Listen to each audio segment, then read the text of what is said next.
Hello.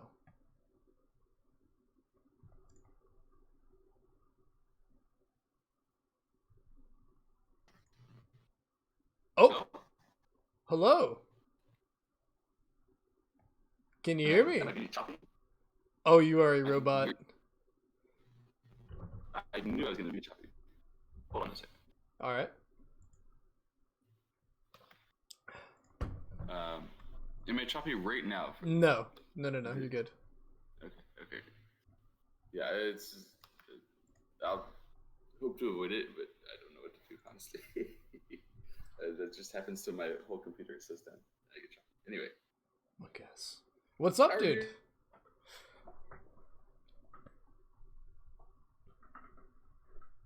Uh oh. Uh oh. Is he gone? Telegraph? Oh God, he died. What?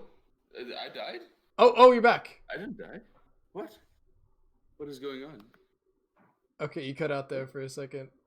Okay, what's up, dude? What's going on? Okay, this is ridiculous. I don't know how to deal with this.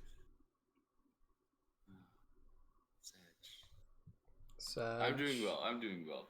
All right. You know what?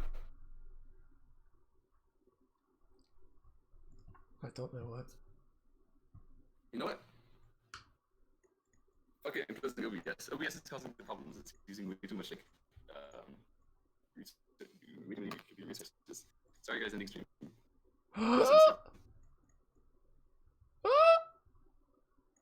Yeah, once I close OBS, it will be choppy. It's just that my computer can't handle all these things. Sag. Okay. We need to get Telegraph a computer upgrade stat. We need to True. get him the beefiest gaming computer on the planet. Yes. Feels Everyone, bad. please donate a few thousand in Unity.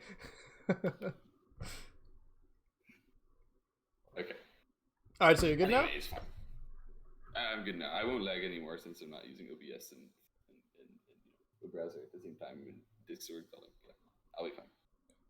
Awesome. So, okay, people in chat were asking, and I forget who it was. Who's playing today exactly?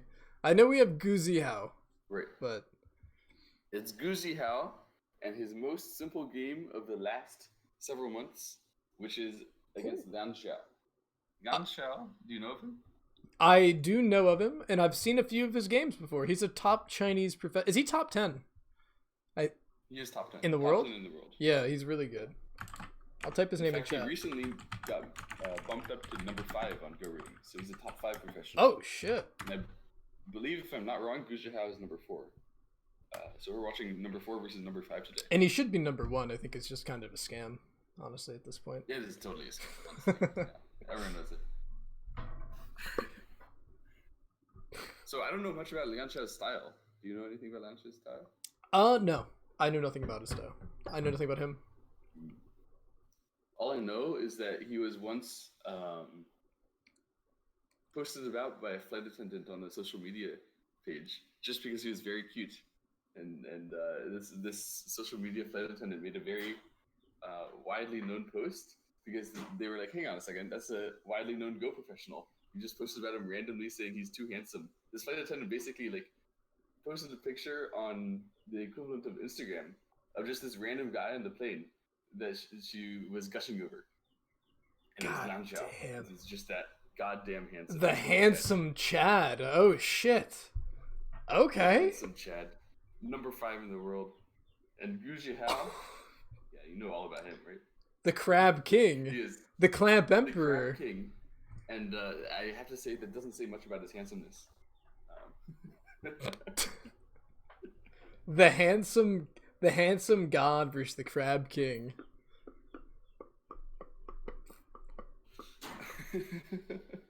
Exactly. That's the matchup we have today. And so Gu Zihao is black and Lian Xiao is white. Oh, do you know what tournament this is? Or like what event this is from? I have no idea. Okay. I just know that this happened sometime within the last couple months, and I looked at the game sort of briefly on Monday to the extent that I saw that there were no massive, ridiculous trades and goes and stuff like that. So it's actually going to be hopefully the most understandable Gu Zihao game that he's played in the Ooh. last half year. All right. Hopefully. Good. Hopefully. Hopefully. All right, I'm ready. Black starts at 3-4, and they do opening moves. Incredible. Okay. Have you ever seen it before? Never seen it. Unknown. 3-3. 3-3. Crazy. Incredible technology. These guys are the first guys to play it in this game. Block. Extend. This has never been seen before. Never been seen before. Amazing. Wait, well, enclose or approach. Bam, I called it. Can you believe that? I'm a non-done pro. Alright. Black will enclose. Close. Of course. Sure. White will approach, or actually, we could do anything at this point. He's a wild card, you know. Yeah, that's true. But he probably approaches, right? He does. Yeah. And then black. Backs off. Seems normal. Seems good. And is it time for white to make a decision now? Yeah, I mean, white can back off. You're a little bit suspicious of backing off with like 2 space or 3 space because black sort of already killed the left side, and he played this 3-3 just like he, right? Yeah, pretty much. Yeah, I guess you can still switch. But you don't have to save this 1 stone, and when there's like any potential reason it could be not as good, makes sense not to. I think he tanukis. Honestly, I think he follows up lower left. I think that like follows up lower. Yeah, does that not make sense? It makes sense. Because I feel like black playing the diagonal would be really big next. So, sure. Okay, that's reasonable too. Actually, right side's this big. Attachment. Yeah, the reason why is because you want to play a right side move. Yeah. If you just play a move on the side in the opening, you get laughed at these days. So instead you have to pretend you're not playing a right side move. You have to play in the corner first, attach, and start a fight. And only once the fight tells you have to play on the right side, then you can play on the right side and feel bad. 5 head. Yeah. I mean, how bad would it be to just play on the right? Like, how bad would it be to just play the star point or one below it? Like, that wouldn't be bad. -0.5. I can't believe you would accept -0.5. How dare you? But actually, like they so it's not bad. No, if I play on the right side, AI won't like it. Yeah. AI won't like it, right? Yeah. So if the other guy plays moves that the AI likes and they play moves that the AI doesn't like, but comfortable with, they start every game at like 30%, right? Yeah, I guess so. Yeah. So they don't like doing that. They prefer not to. It's not like it really matters. Mm-hmm. Anyway, here on a extend back, drop down, and just and 2 it's space. Either turn or fall back, right? I don't think he turns. They don't turn anymore. Right, it's probably like 2 space knight's move or large knight. So in this case, white is actually trying to build. So I wouldn't be totally surprised by a 3 space still to high. Ah, yeah. Okay, I kind of like your move. I don't know. I think personally, I would actually turn first. Like I know, mildly out of fashion, but turning in this case is different. Normally, you play this Joseki just to establish a presence on the right side. In this case, you're playing this Joseki to build the right side. Right? So if I turn, you get pincered, and then you get the Pleasant Atari, we come out. I feel like that's actually a powerful. I still don't think they do it. It makes sense, but I still don't think he plays it. Yeah. He played the other move. Fine. But okay, that makes sense too, because I feel like normally I would want to do just a 2 space jump or knight's move, but going a little bit further because you want to build kind of makes sense. And then turning later makes, like turning at the I don't even. Yeah, turning later it feels really nice. So that makes sense. Do you think black denies it and plays Q14 right now? No, I think he pincers left side or diagonals, or maybe pincers the lower side. But I would say diagonal is the move I'd play. Bottom left. I think you could also play 04. 04. Oh, I have to turn coordinates on.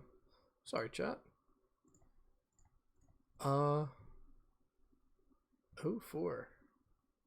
Oh yeah, attaching on the enclosure. That makes sense too. All right. He just splits. That's fine. Okay. He plays a side move. He's getting laughed at. Or pointing and laughing. Everyone, Pepe laughed in the chat. Laugh at him. He split. What a nerd. What an idiot. Not an AI move. But it's more of an AI move here when there's the wall on the lower left, right? It makes a lot more sense to do splitting inside moves when there's walls. For sure. So they're actually sometimes AI approved. Now this one in particular I don't know about, but yeah, it could be possible. All right. But white will follow up the lower left, right? Or will white play M3? Would you play M3? I would play M3. I would push him towards it, then I would do something on the left, but maybe that's not right. It makes sense. Or it feels nice. I would take this exact moment to Hane C2 and switch B5. Because if black continues at like N3, I don't actually care. Like black just played two. Imagine if black approached N3 first, and then you Tanuki'd, and then he played K3 as his follow-up. That makes sense. Yeah, that's silly. Yeah, true. Okay, so you don't care about that, but he wouldn't play N3, right? He would play like.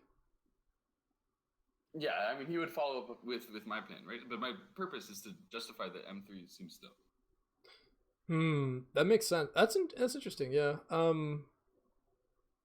Yeah, I like that. But he does it anyways. He does it anyways.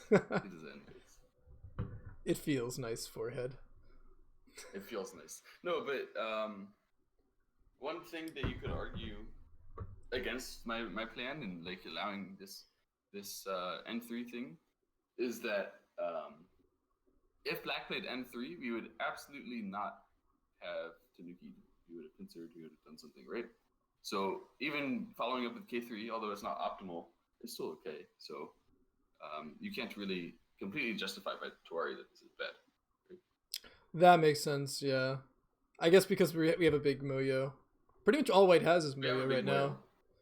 So. Right. So it's not bad to be building it like this and being strong. Black is gonna play what? G3, H4, G4. Oh, he plays H4, 100%. Chat, what do you guys think? I like H4 too. Yeah, I think H4 is C7 normal. C7. I keep on wanting to go there. No, he definitely answers. Well, maybe. Yeah, H4. I would choose H4, but I could understand just jumping up. So just K5 seems reasonable too. Does H4, yeah. Nice. And white to Hane C2, surely. Or actually, you know what move I do see? You know what move I do see is E8, right? E8 is too early. So E8 is the move when your 3 stones have become literally attacked. Then you play E8 and don't get attacked because you can follow up. But at this moment, if you play E8, then black will play F3. And he's basically laughing at you for spending a move in the center. Like, what the hell is that doing? Yeah. Yeah. What is it doing? Once the running fight goes out into the center a bit, and E8 is like getting ahead of black, then it matters. So if black had like, played this and then gotten another jump to H6, then E8 is moved. Then what do? I mean, we do something with the corner, and the normal way to handle that is to C2. Hane. C2, yeah. C6 also possible first. C6. Yeah, that's true. Those are my 2 options. I don't know. What? You what? Suck it, telegraph! The pro son! Understanding. 7 on sun. Too good. What? Yeah, but why though? So what's the logic here? What's the plan? You tell me. You're the one who made the move. I feel like you said like we play that when we're getting under attack. I feel like we are under attack. That's kind of my like we are under attack already. You know. If you say so. That's just the idea. I don't know. I don't know. So if black plays F3, that was my move to embarrass this. If black plays F3 right now, then what would white actually do? I think white Tanukis. I don't see a good local move, so you just don't play one. So the normal local follow-up to e8 is c7 to E8. solidify your shape. Ah, okay. That So makes sense. if black plays f3, I could see c7. Yeah. But I think when you look at that picture, you understand why I didn't want to play e8 in the first place, right? Yeah, E8 seems slow. absolutely. Absolutely. And then So I have a feeling he's going to do something else. Do you think he did it? does black play F3 for sure? What else? I mean, you can play c7 yourself as black, but the point is that gives white d7, and e8 is actually quite good there, because if black doesn't continue with another move in that like contact fighting scenario, white can play c8, and then e8 is well placed. And if black does continue with another move, like a jump or an extend, then e8 is still well placed. So c7 is usually not really working out so well for black here. Not as well as you'd hope. So yeah, I really like F3. I really like that. Yeah. Itanukis. That's also possible. The reason we both wanted to play f3 is because we care about the strength of this black group. But once white plays e8, this is how black actually wants to embarrass it, I see. Because if he played f3, probably white was going to tanuki. Yeah. Yeah, c7 is slow. So if he played f3 and white tanukied, then e8 isn't really embarrassed. Like, it's working. He put white under attack, and then they spent a move. Oh, so he wants to tanuki. Yeah. Thinking that white wasn't under attack. It's kind of like black played F3 and then we jumped out, in a way, right? Locally, exactly. That's kind of how it is. So that it kind of turns into your variation of white being under big attack. Ah. So here he's claiming white wasn't under attack. You just played e8 too early, you nerd. Oh, that makes sense. That's cool. I like that. All right. So white now. Are you gonna play on the bottom side group? Are you gonna follow up c7? Are you gonna play on the right side group? You're gonna turn at q14. I think they're all options, really. So many things to try. So many things to do. I know. 4 major directions. All right, chat. What do you guys think? A, B, C, or D? I'm liking C for some reason. C or D? I don't know if I'm being I think the problem with C is that the influence that you get is pointed towards this group of black on the bottom, which is not that weak.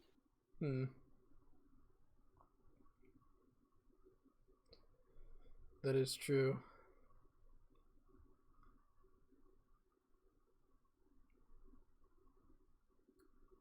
R9. Someone wants to kick. I don't really think that the kick is very good here, because you have a... I mean, it's definitely an option, I suppose. But you have a weakness that you're going to leave in this area, and when black just extends out, I don't think he's under attack. Like, you're trying to make black heavy, he's fine. Yeah, reasonable, but... It's definitely possible to play E and combine with D, I suppose. I just... it feels wrong. So. I like D right away. But... Yeah, I think D would be my option here. Okay. C feels best. Oh! Really jeez! You and bitch. Not even that. Kick. Bruh. So why? Why is white doing this? He really is trying to make black heavy. Yeah, really. I mean, black didn't even accept it. Black went here instead. So if black goes here, that's him saying basically this one isn't enough. This one isn't good because he becomes heavy. Maybe we're too worried about those the two white stones on the top right, when in reality those two white stones on the top right are kind of light and not necessarily connected. Like if we take white's two stones on like the Q10 stone and the R9 stone like by themselves, the shape is kind of fine. You know what I mean? Does that make sense? The shape still sucks. I think that basically the thing is when you kick and they extend, it's good for someone, right? It's very directly good for someone. That's and we were thinking it's when we discarded the kick, we were thinking or at least I was, that it was good for black because the weaknesses that white made. Yeah. But it yeah. is true actually that black is heavy. So both sides have pros and cons. If you are gonna kick something like this, and your opponent should feel hesitant to answer, like if there are severe cons to them answering, then kick and them not responding should be good, right? The kick and them not extending is not something you should be afraid of. So we should have been, a little more cognizant of how black was feeling when he was extending up after the kick, right? Yeah. Sure, if you extend up and then black solves all his issues and white has troubles, but black wouldn't necessarily solve all his issues. Oh, okay. That's true. I think. I don't know. I've gotten everything wrong today.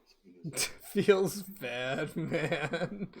Feels bad. Getting rolled by chat, Sag. That's every day.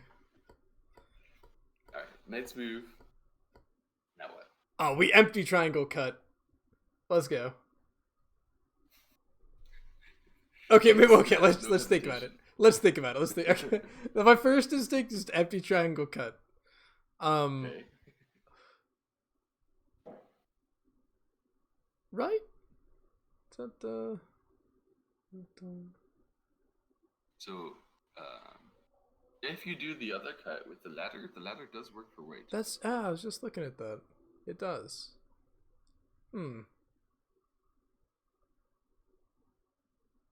Well, in that case, do we have any reason not to play Q8? Yes. What is that? Because why do anything here anyway? Oh! Play Q14 instead.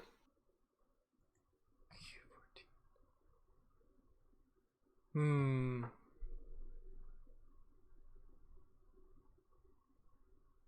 I don't think that's as big. Do you think that's bigger? It might not be as big. You might be right about that, but it is still definitely possible that after P9 gets played, something does become bigger than this area.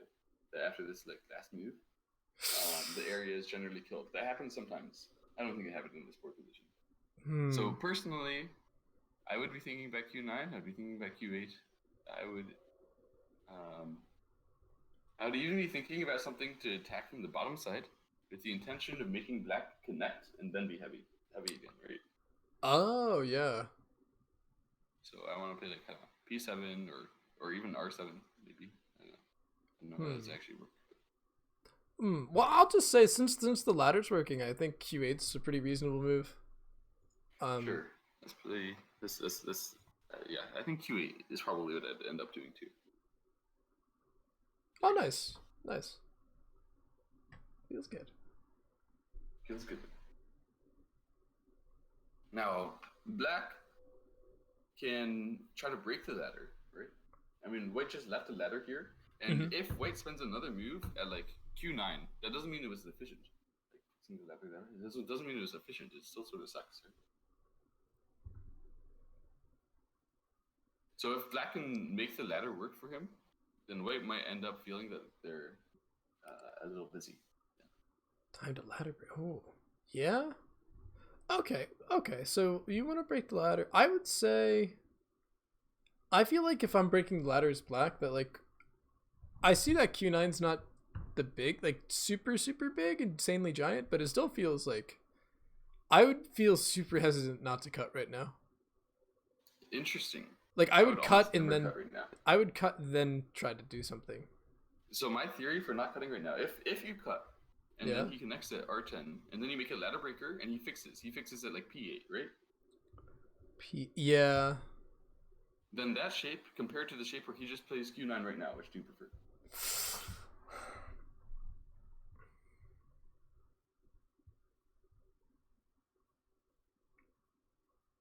Okay, yeah, that makes sense. I guess white shape is better, and black shape is also worse, and he's a little heavy with his 2 stones. So you wanted to cut right away, I think, in order to get access to your Aji, right? Yeah. But every time you make a cut like that in a situation where you were expecting yourself to die later, you have to be careful. That's true. Like, whenever you commit to fighting in an area where you think you're gonna die, often it'll end up being a bad exchange. So usually it's better to just wait. Anyway, for the ladder breaker itself, I wanted to play N5, but I don't know if there's other better moves like M4 or something. Yeah, M4 is my first instinct. Um, could we even see something like O4? O4 is definitely possible. Yeah, definitely possible. Looks yeah, looks quite reasonable, really. Hmm. You can also, somewhat counterintuitively, you can sometimes see them playing moves like N3. They're sort of coming from the side. And the point is just to hold the ladder over the other guy's head while you perform some regular robberies first, and then you finally make a ladder, right? Yeah. Okay. But I don't think that's the case in this position. I don't think I can expect N3 in this position, because if you do that here, you don't get left any other fun ladder breakers to do in the future. I wonder if he just Tanukis completely, It's possible too, like to the left side. because later on, if we don't ever use this ladder, we actually have moves like R11. You can use this actually in different ways. Yeah, I think I like Tanuki. I'm gonna vote for Tanuki. Okay, I'm voting for N5. I love it. All right. There we Oh, go. nice. Ah, that's pretty cool. The point is, if White defends his side, it actually is still a ladder breaker. So White has to fix, and then I get to play N3, and then that's so good. That is. Ah. So then White has to Q. I would Q9 out of like Ki principle. That's interesting, because out of Ki, I would O6.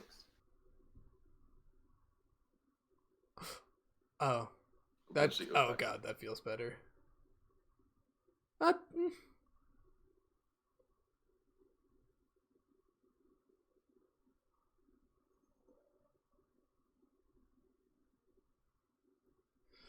no. What do we play? What do we play? What do we play? What do we play? What do we play? No, I connect. I connect. I connect. Connecting seems pretty reasonable too. For Ki. Ooh! K4? Ooh! What is that? Really? Is that...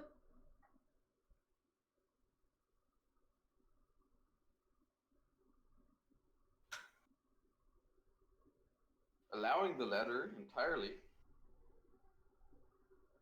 Is that a shape point? Well, I mean, just when you have two third-line stones, one space jump apart from each other, and you want to gain strength as it's common, right? That's the way it's a shape point.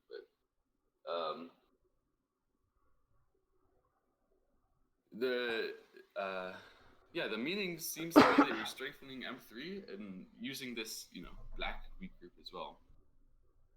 The meaning is basically, if you played N4, we're sad because we can't attack the black group when we became so strong, right?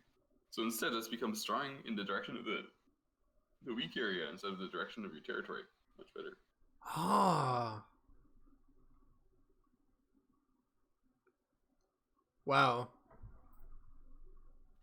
I still wouldn't have played it myself because I don't know what to do when he ladders. Like, not when he ladders directly, but he'll play J4. I have to spend another move or else I feel embarrassed. And then, whatever extra move I spend. I guess the idea is L3, huh? Wow, what an idea. Really? Not L4? Yeah. You don't just extend back? No, if you play L4, then black will cut, make the ladder, and you don't have compensation, in my opinion.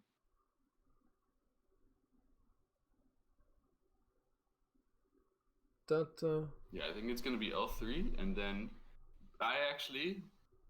I believe that if black had targeted at K5, we would connect empty triangle.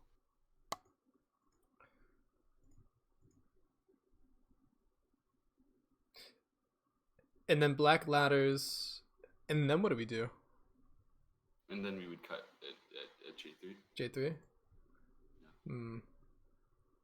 And then what do we do? So black's...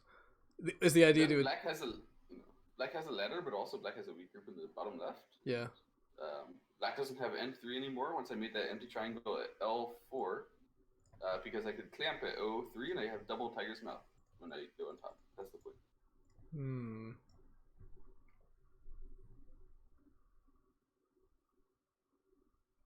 I'd be uncomfortable to play that. I don't fully, It is I also don't fully believe in it, but, it is a line. It's a line. Okay.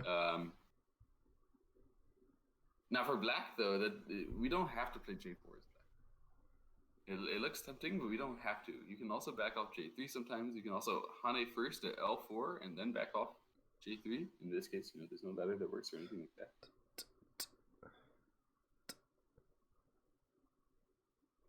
What does Ki mean? Ki is fighting spirit. That's what that means. Feels good. Yeah, I don't see. I think J4 is natural. I agree. I don't know what else to play. Hane? Oh. He plays L4 first. What does he see? The way should cut. Has to.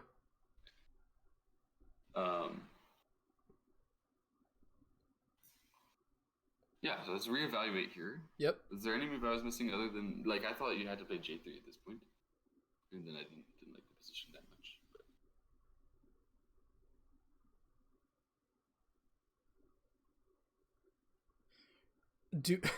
But... Okay, can we do like a little sacrifice squeeze with like K5 and just Atari it down and connect at H5? No. That's not a sacrifice. That's giving your opponent free strength. Come on. When we come back to this position, you're really going to give up K3? No, we're done. I don't know what to do. I don't know why you hunted then. I think you back off. Yeah, to J3. It's normal. But why? You can get... So if white doesn't play another move locally, so white fixes the ladder, then you can get M4 and K5 have a very, very solid group. I don't know if that's great, but you can get it. You can also just play L5 first, I suppose, and then wait for white to block. So wait for white to prevent you from playing N3, and then have a solid grip in Sente.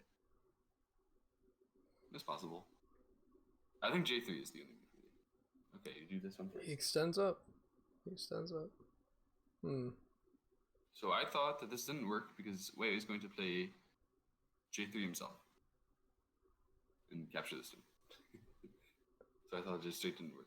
But maybe if white does that, yeah. If white does that, that can get the net first, right? And then white has to finish off the stone, and then he gets the ladder as well.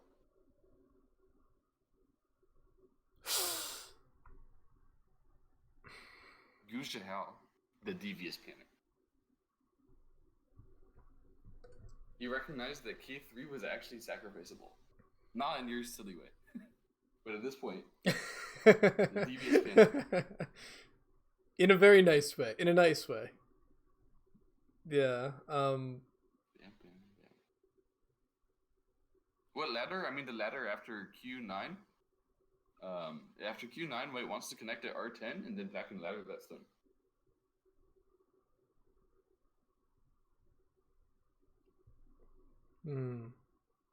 So, if white Atari is down, actually white will connect at J4 first, right? So he won't do that netting variation.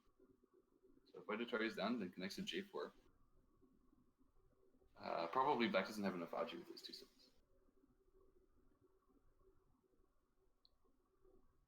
So I feel like if white Atari is down right now, black would take the ladder immediately.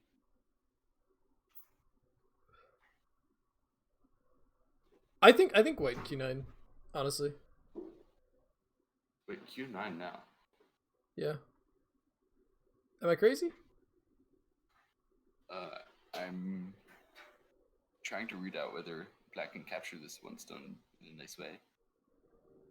I guess it doesn't really matter. If you Q9, black will play J3 or J2, I guess. Yeah. And if you try to save that one stone, black will capture the two stones instead. Right? So black is basically going to be fully connected there. And yeah, maybe you can play O3 after that. Save the two stones, force black to capture the one. It looks kind of good for white, in my opinion. Kind of good for white. But black is getting stronger. And then white would be getting weaker on the left.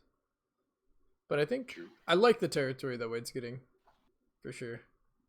I'm so tempted to play J3. Since black can't respond locally. If he just has to follow up with this ladder, I still have ladder breakers that go 6. It's just so big. I feel like it's just so big. It is very big, but J3, man. J3. Okay, yeah, let's see what he does. I could believe either. Oh, he does it. Damn. Yeah, J3. It says actually white 83% already. Oh, so, okay. Gu Zihao messed up. He doesn't make mistakes. He's just tricking AI too. Absolutely. It's the only chance. So I think black has to take this ladder, but I do think it's good for white. Okay. He does descend. He does descend.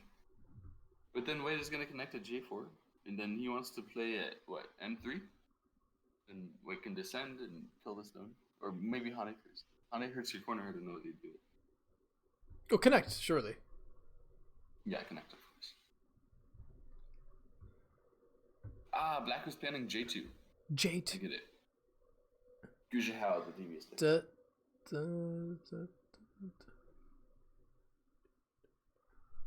So... Black wants J2 for H3, and then he plays N3, N3? then delivery race is kind of hard for white. Yeah.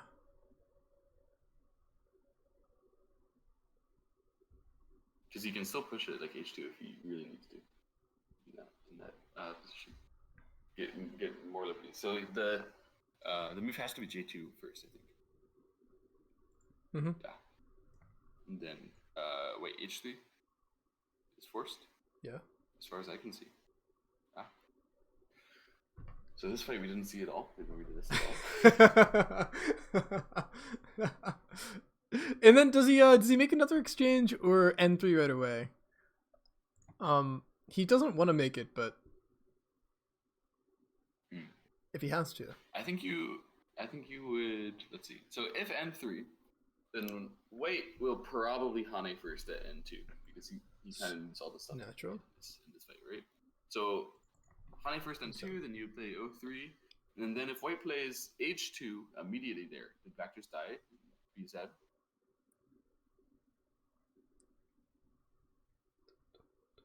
I think he died and is sad. So I think he needs to push again at H2 right now in order to make this like N3 can work. But does it matter if black dies? Isn't that good enough getting N3 and O3? No. No. Sag. Look, come back here. Yeah. Okay, yeah. Black played this. You're right. So I think he has to push H2. Yeah. Yeah. True.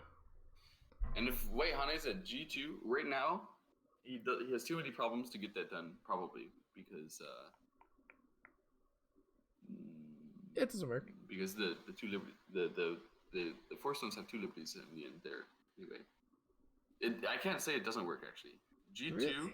And then cut and then Atari at G4 and then extend and then F2. F2. Then black can counter Atari, then Hane. Right at F4. Oh, Hane first. E2. Sure, it's the same thing. If black had played F4 first, then I'm still going to respond at E2. So we don't need to Hane first because it's going to be bad. Yeah. So black's going to play F4 first. And then, white needs to respond and black needs to play again. All he can do to try to capture these stones is, I guess if he captures G5. and white plays J5, then he can nose hit. Yep. And then they get captured, right? So that's the sequence right now. Fine, fair enough. So, it wasn't that easy, right? But it would capture, so white needs to play G3. Ooh. Or Tanuki. Oh. Now this works too, actually. So if he played G3, the problem is that black's going to play N3, and it's actually hard on the white stone. So why didn't we think of this at all? We went too fast. We would have thought of it. Smile. Yes. Of course. But this is supposed to be like the natural key I move, right? And for it's just saying, okay, whatever, continue. Doesn't matter. Yeah, that's kind of interesting. It's super weird to give black G3. It just feels horrible for white stones. It does feel quite bad, but black ends up with a weak group, right? Yeah. 2 weak groups. Well, the ladder. I mean, Oh. doesn't have any weak groups. Yeah. This move doesn't fix the ladder. That's what I read when we played N5 to start. Okay, so black is gonna play G3 guaranteed.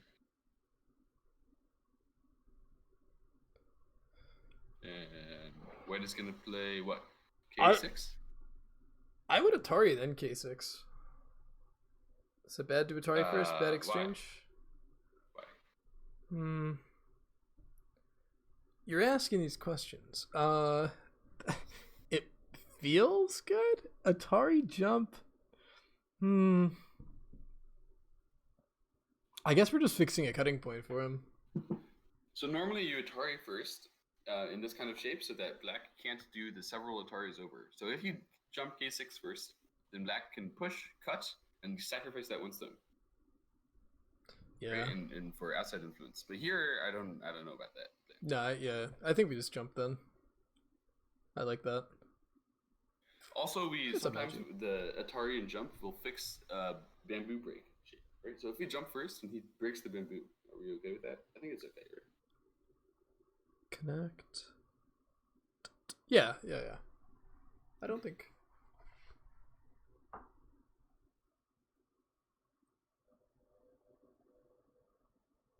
Yeah, I think I can.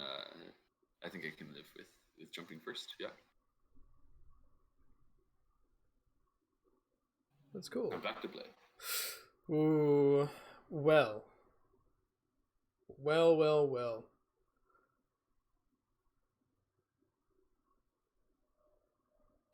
Bottom group's weaker. Right? Hmm. Ladder is humongo. Can we Tanuki that? It does seem like you kind of need to do something like G5.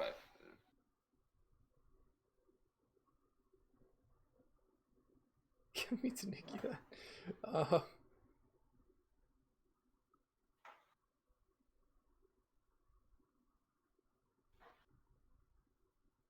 Ooh. It's so hard for black. I have no idea how Mr. Gu did he win this game, or did we not spoil? He did win this game. Oh. So I saw the AI graph just before starting. I saw that it went up to about 6 points good for white around this part. Yeah. And then Gu Zihao just slowly wormed his way back, and somewhere around like move 100 to 150, he was ahead by 1 point, and then he made neither player made any mistakes. Fat line the rest of the game. Oh my god. Okay. I would assume we take the ladder, and he has some way to handle this, because I don't see what we do if we just fix, and I don't know. Like if we fix the bottom group with like something like you said G5, or like I'm not even sure what move to play. G5, G4, whatever move to make some kind of good shape on the bottom, and then white. Does that make white have to connect at like J6? Or would white just G5 stop the ladder? Does. That's why I wanted G5, but I don't know. Like if you play G5 and white stops the ladder and you capture the 4 stones, and your 3 stones and like N5 became ultra strong, so that's ridiculous. Yeah. G5 would make white. Atari extend? It's definitely possible, right? But I think if that happens, then G5 must be better than G4. Because if you play G4 and white plays H5, you'd be happy to push one more time and make it. Yeah. I think you would at least. So I think that's why I wanted to play G5. Yeah, I feel like we play a move on the bottom that's some kind of Sente. Ooh! He chooses F4 instead. This is better. This is clever. H4 is light. Now, when you come back to this position, H4 is light. We wanted to save it for shape, right? But there's no reason we need to save it. You can just save it if necessary. Always offer your opponent your light stones. What a move, though. F4.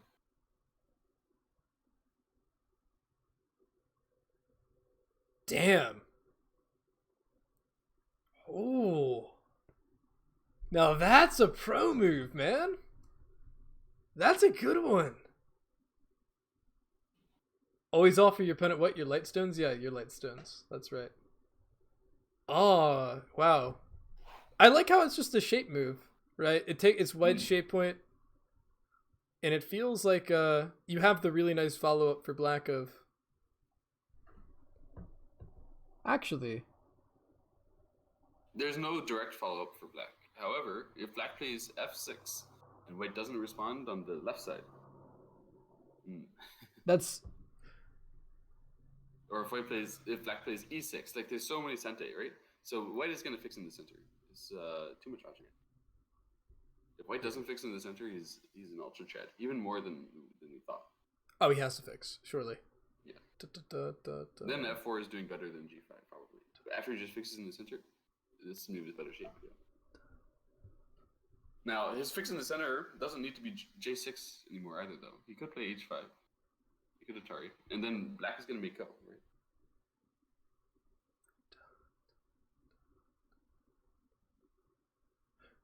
If white Ataris, do we just? I think we play. There. I really, really, really want to make go there. Actually, like a lot. Because if white captures, I want to play h6. Yeah. I really wanted to see if we could get like f6 first to, you know, I don't know, somehow threaten cutting off the 3 stones and also threaten to like capture white stones on a ladder, that type of thing. But the problem is when white captures, that means white gets all the Ataris first before he ever has to come back. So we need to make Ko right away so that we have the h6 at that timing. That's the point. Yeah. Anyway, I actually think that h5 and then Ko is good for black. Because I think black, all white could do is extend up and then it doesn't break. I think white bamboos. I think white, I thought white was going to table actually. Bamboo is the table? It's possible shape. Okay. Basically, whenever you have an option where you can Atari to make a Ko, but your opponent, like you can Atari, but your opponent is going to back off by making a Ko, then you can knights move instead. And then when you Atari later on and he makes a Ko, then you can turn, and it's really annoying. Right? So the reason why that Ko Atari was good shape for black was because black could get to the key point of h6. That's why I want to play h6. Now, if this is one stone is light, then he might do what else that you can. And it is light, right? So he might do whatever else. But in general, I think the table shape is good shape if every stone mattered. That's true. Okay. What do we see? He does Atari! He actually Ataris. Okay, it's got to be Ko, right? Yeah, Ko. Yeah. And extend. Well, you could double Hane. That might be his point. Oh, I didn't think of double Hane. Extend feels normal and fine. The extend feels like that dog meme. This is fine. Okay,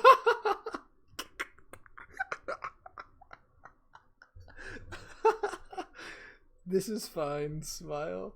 Okay, so double Hane? Do we have a lot of code threats? Do we have any code threats? Can we play this Ko? Well, does black have any Ko threats? That's the real question, right? One. When you double Hane and he cuts and you capture the Ko, and well, I guess he can actually counter Atari. Wait, so hold on a second. If he double Hane, he plays J5. You capture the Ko, he's actually gonna play K5, like a chat, because you can't connect. Yeah, shortage of liberties. That's the actual secret. Yeah, that's the actual secret. Technique. Then even though you capture with a Panuki, you capture the 4 stones, save all your stones. It's amazing for black, right? Yeah. So maybe extend is actually the move after all. This is fine. Oh, he takes. Oh, he captures the Ko once. Okay. Capturing the Ko once means that he's allowing h6, which I didn't expect.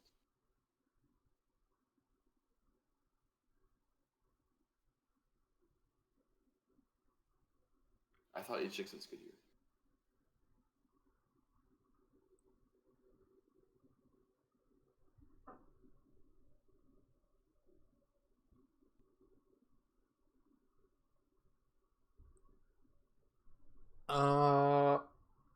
There.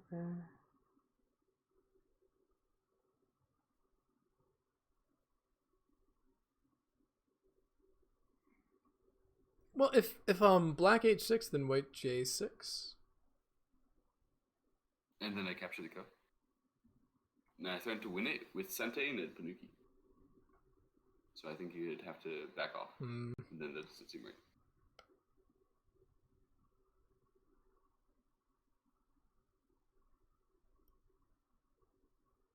Oh. We're in trouble. H6, what do we do as white? What do we do? We Atarians say we have a co-threat. We do not. That's the fox way, right? That's what the fox player would do. We do it. I'm sure I would put that somewhere.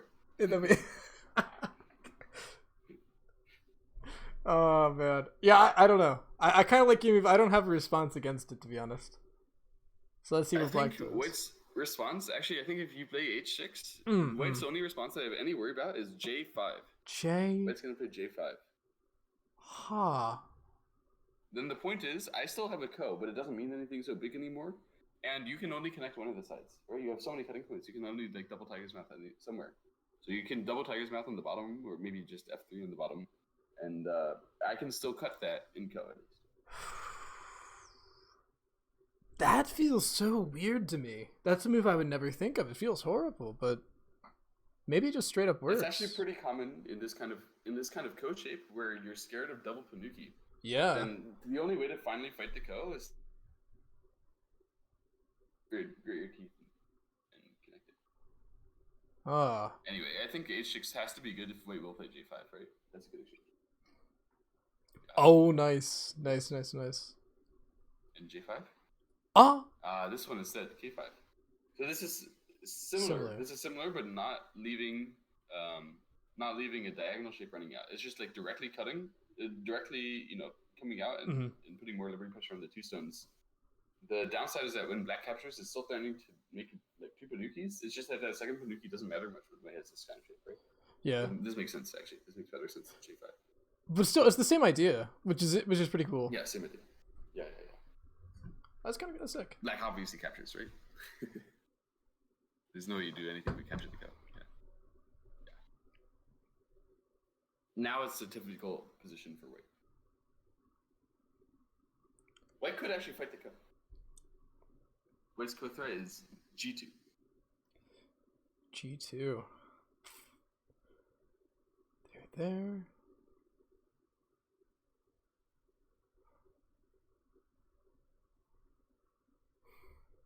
I can't imagine a pro playing a ko threat like that. It seems pretty unlikely, but I think Wei will keep that in reserve, right? Oh. Wei will keep that in reserve and go do the important thing, which is Q8 or Q9, right? I love how we have this gigantic just fight erupt at the bottom of the board, all because of this stupid ladder that nobody has taken yet. It's just sitting there, like. Yep. We're like trying to just make it bigger and bigger until it's finally time to go back and somebody just take this ladder. Oh my God. Somebody take the ladder, please.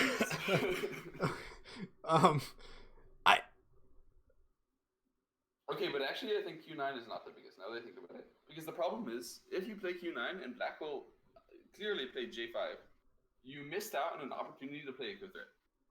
Right? You have Sente again. So you have two Sentes. You don't want to play Q9 and then some boring move. You'd much prefer to play C5 and B5, right? Or E16 and E17. Yeah. So I think Wei will actually play a ko threat here, retake the ko, force black to defend somewhere, and then leave the ko for small business. Although now that I think about it, maybe that's not, even that is not that amazing. But where's the ko threat? What could we even play as a ko threat now? My God, like. I mean, you can play B5 or E6. Neither of these are that bad. Still, I don't think you're gonna do it. Somehow, I think C6 is.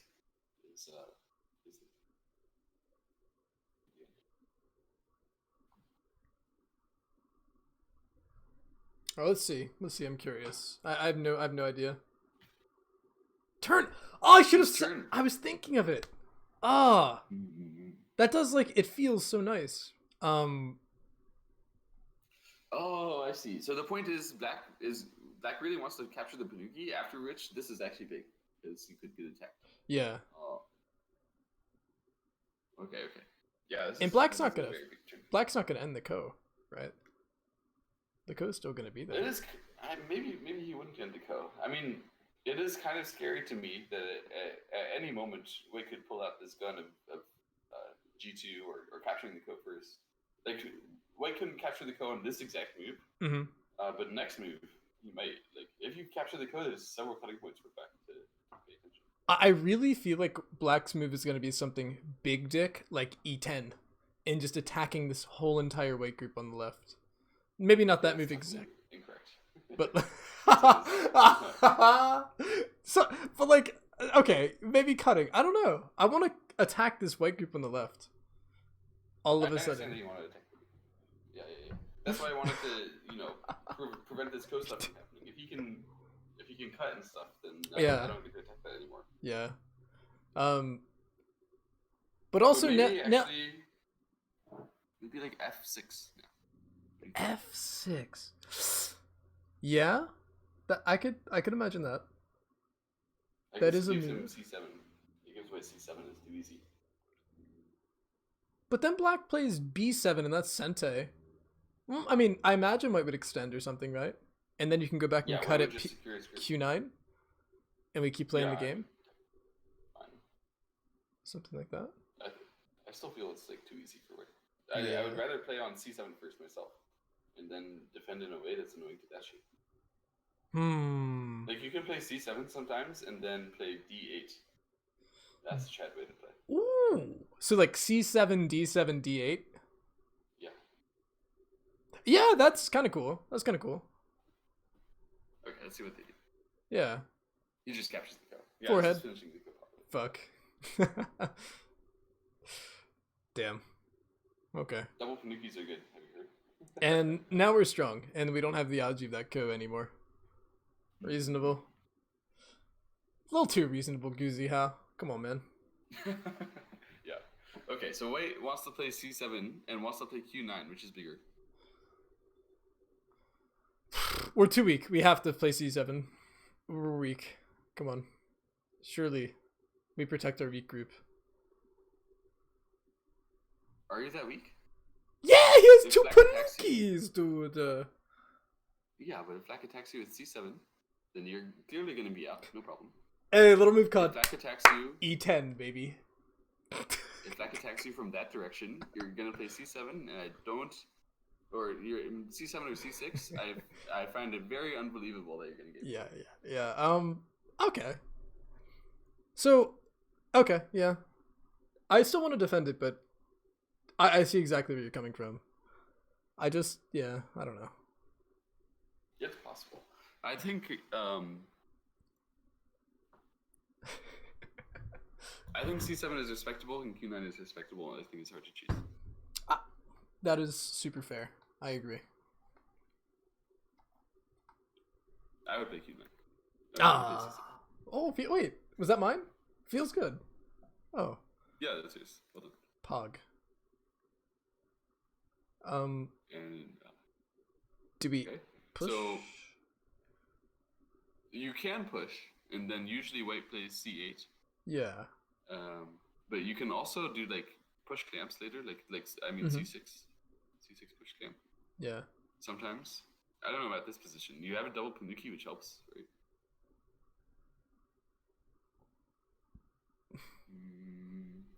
I really want to play Q9 as well, so I want Sente. So maybe B7 is great. Nah, he does the push. He does do this push. Gu Zihao never backs down. You think Gu Zihao's going to play B7? Damn.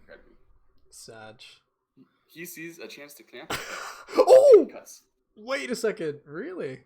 Oh, is he looking at the F6 cut right now? That cut. I thought about this briefly, but then I thought, nah, this has to be me being too vulgar. But, no way. Yeah, this is... if you have double Panuki, you don't have to mind your shape so much, it turns out. This is actually really cool. It's just working. Just pushing cut. Yeah. How do we handle this as white, actually? E7, and then... you target down for sure, and then you just tag his mouth. It's fine. But, the thing is that black gets a cut at e9 in the end, right? E9. Yes. Yes. So that's the main part. That's cool. I like that. I like that. So it's like this, Yeah. this, and tiger's mouth, and then yeah, white didn't Atari one more time at c9, because that makes the e9 cut. And that's bad because you sometimes will extend it like d10 and then want to play c8 or b8, right, instead of c9. So there's no reason to heavy ourselves by playing the c9 exchange when we could use the other Atari sometimes. Yeah, that's okay, bad. Would you cut? Would you cut at e9, or would you take the ladder? Take the ladder, please. Please, it's time. It is time. No, I think it's actually e9 first. I think e9.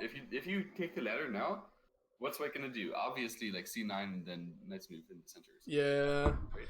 It's so and big. You feel really bad. It's so the cut on the left so big for the left, and white's still weak. Yeah. What? Time Suchi. Surely. So, these are just other variations that they were talking about. Interesting.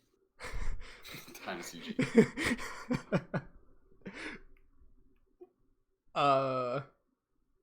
So what's this one, Telegraph?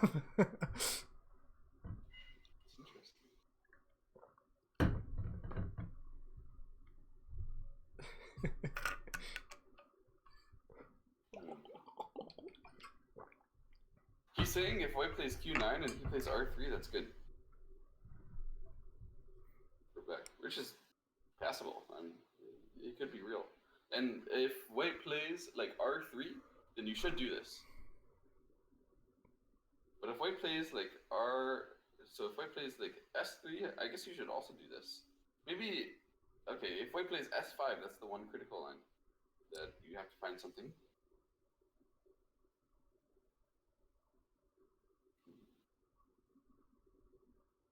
But, honestly, I would just be scared that white is going to go to the left side and protect that cut. Maybe we overvalued the cut. Okay, let's actually look at what happens after this. And okay, what is white gonna do here?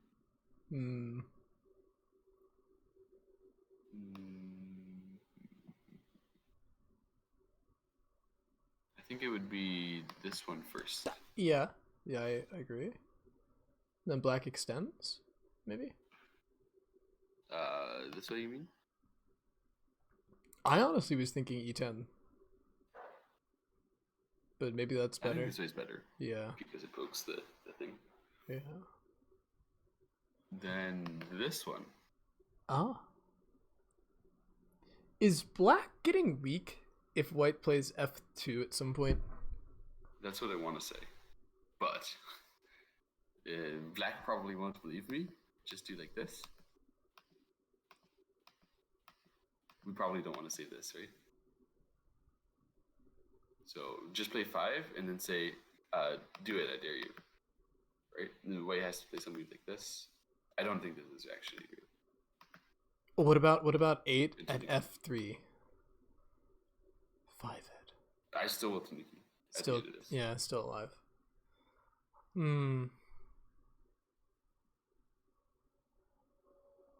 So that means that white's resource of this black double Tanuki becoming weak is not very real.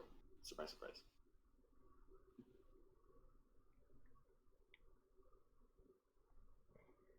So maybe white will do this. Black goes here, and white can play the more reasonable move. This is looking scary. Black pokes here, I don't know what to do anymore. I think white will actually just...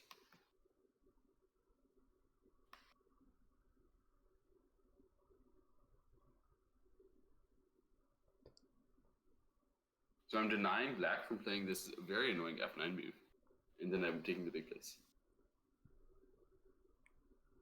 I'd almost want to push like once or twice more, and then just play like c17 instead of connecting it 4. But I would really like to prove that this black is weak later. that the black two stones are right? Hmm. So I really want to play c10 later. That means I don't want to push it a couple times. I feel like instantly white right now. I mean, black plays f10. Okay. Turn. And I play here. Black peep. Like, G7. That. Yeah, that might ruin me. That's quite annoying. Okay, maybe you're right that I need to push one more time. But I then... don't believe in several more because you play like this, it's Sente almost. Yeah. Anyway, so all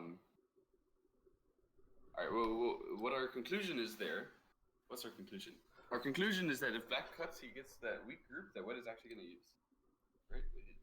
That cutting weak group, white is actually going to use, and white didn't feel under very much pressure. Black just gained some potential territory in the left that wasn't that big.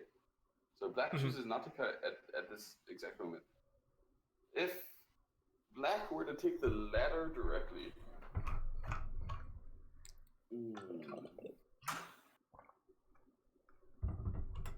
white might Atari this one instead and give up the other ladder. And then just fight that.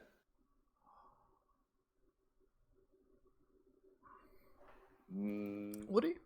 And basically that's the meaning of playing S4. Is that you get Aji over here even if white gets a Panuki. So right now we're telling white, do you have weaknesses? Like, do I have a stone here and you have a cutting point, or do you have a Panuki here? Choose. I think that's the reason. Huh? All right. Obviously, if white has a Panuki there, he wants to play this one. But he did. He really did play this one. Then black will cut, right? Or no, actually, if black just cuts now, then white can do this and it'd be good. Right? He cut! So it's like this. Yes! Finally! Finally! Black is planning to descend. Oh, descend? And he wants this S4 to work with the descent. There.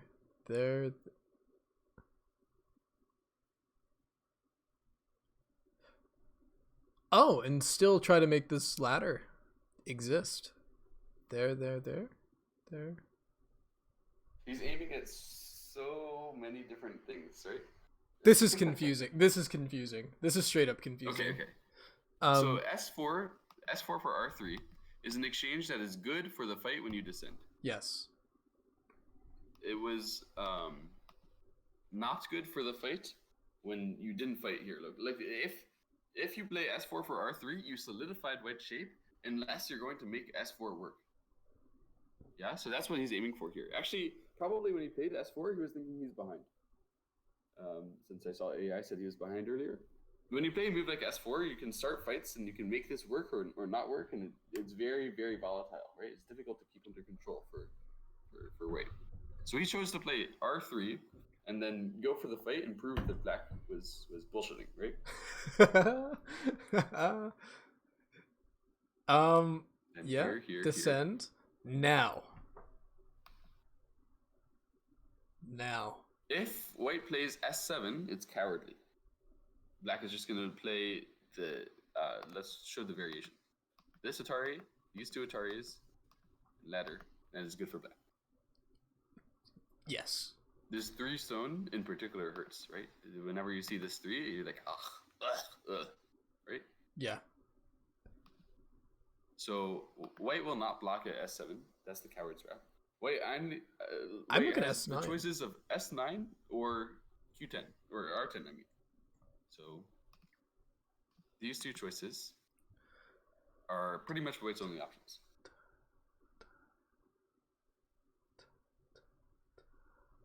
Now the problem with R10 is that black will ladder on the side. Seems pretty hard, right? So S9 seems almost forced, but the problem is if you play S9 and black turns, eventually black will cut at A.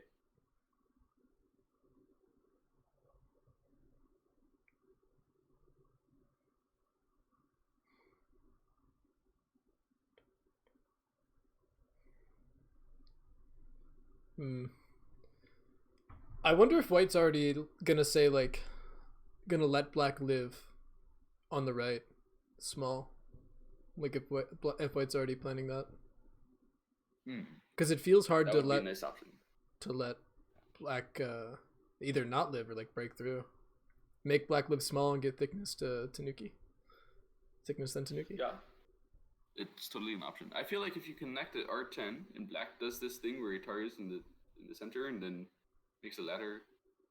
Black doesn't even necessarily have two eyes. But if he does have two eyes, I wouldn't call it living small. Because he still has the Aji in the center. It's definitely possible. I think both options are possible. You have to read, right? So let's just see what he does. Yeah. What Lian Xiao does. I clicked the wrong one. So let's see what the variations say. They say it'll be like this, and that cut is too painful. And this variation says it could be even an extend here, and then there's some net threat. So there's some threat that black will play on the top and also have the cut at R10. Very, very annoying. So wait, because does this one instead. And since black actually has some trouble to find two eyes on the side, it makes sense. Right? Still black will try, right? Atari. Cut. And you would do Atari again at P7? That's your last chance, right?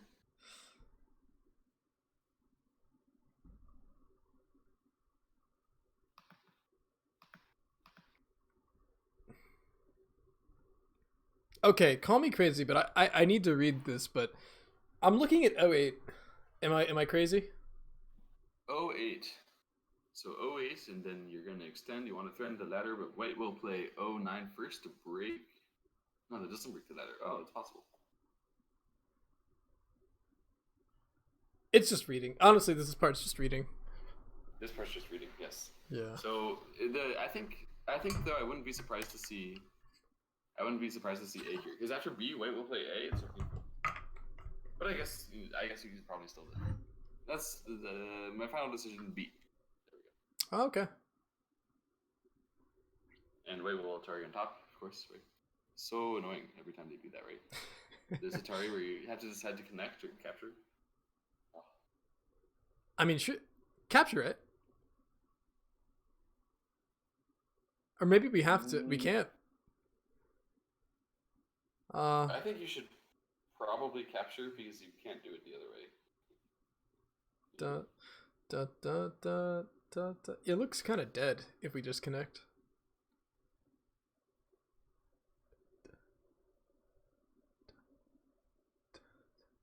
I guess, yeah. So probably capture.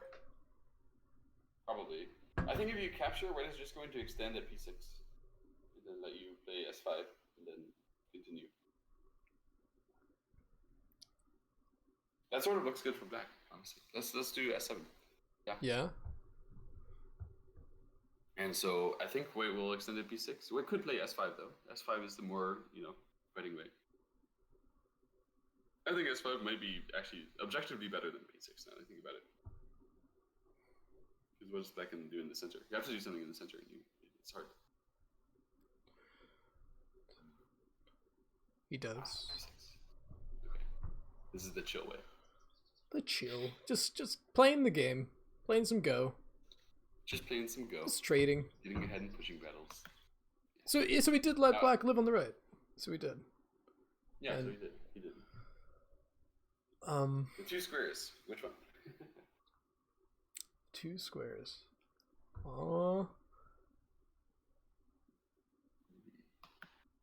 I think we're gonna play S5 and just be alive, and then maybe later, because white's not gonna turn right away. But if we play S3, then white can seal us in Sentai, right? I don't think he would Hane at S5, if that's what you mean. Because if he does that, then he's gonna give us more eyes, right? I guess. Because if we play S3, I think he plays S2, and later on he can get this Q6 and harass our eye space.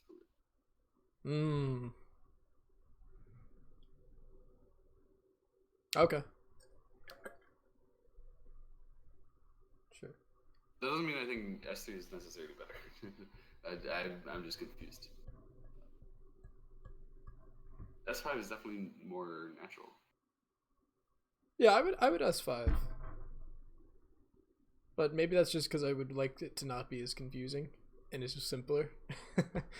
But considering it's Gu Zihao, he extends then. Of course, if I would play S5, then he plays S3.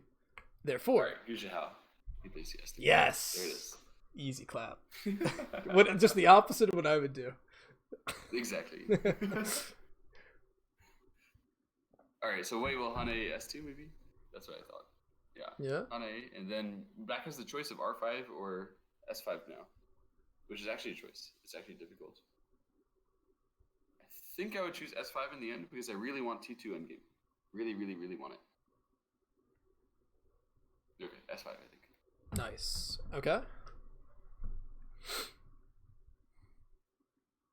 Now white is gonna fix his cuts on the left. Or I would almost want to worry about the 2 stones at P9. No? What? Why? Why is a good question. Isn't it big? Is black turning big? No? But I guess you would play Q14 if you're gonna deal with that, right?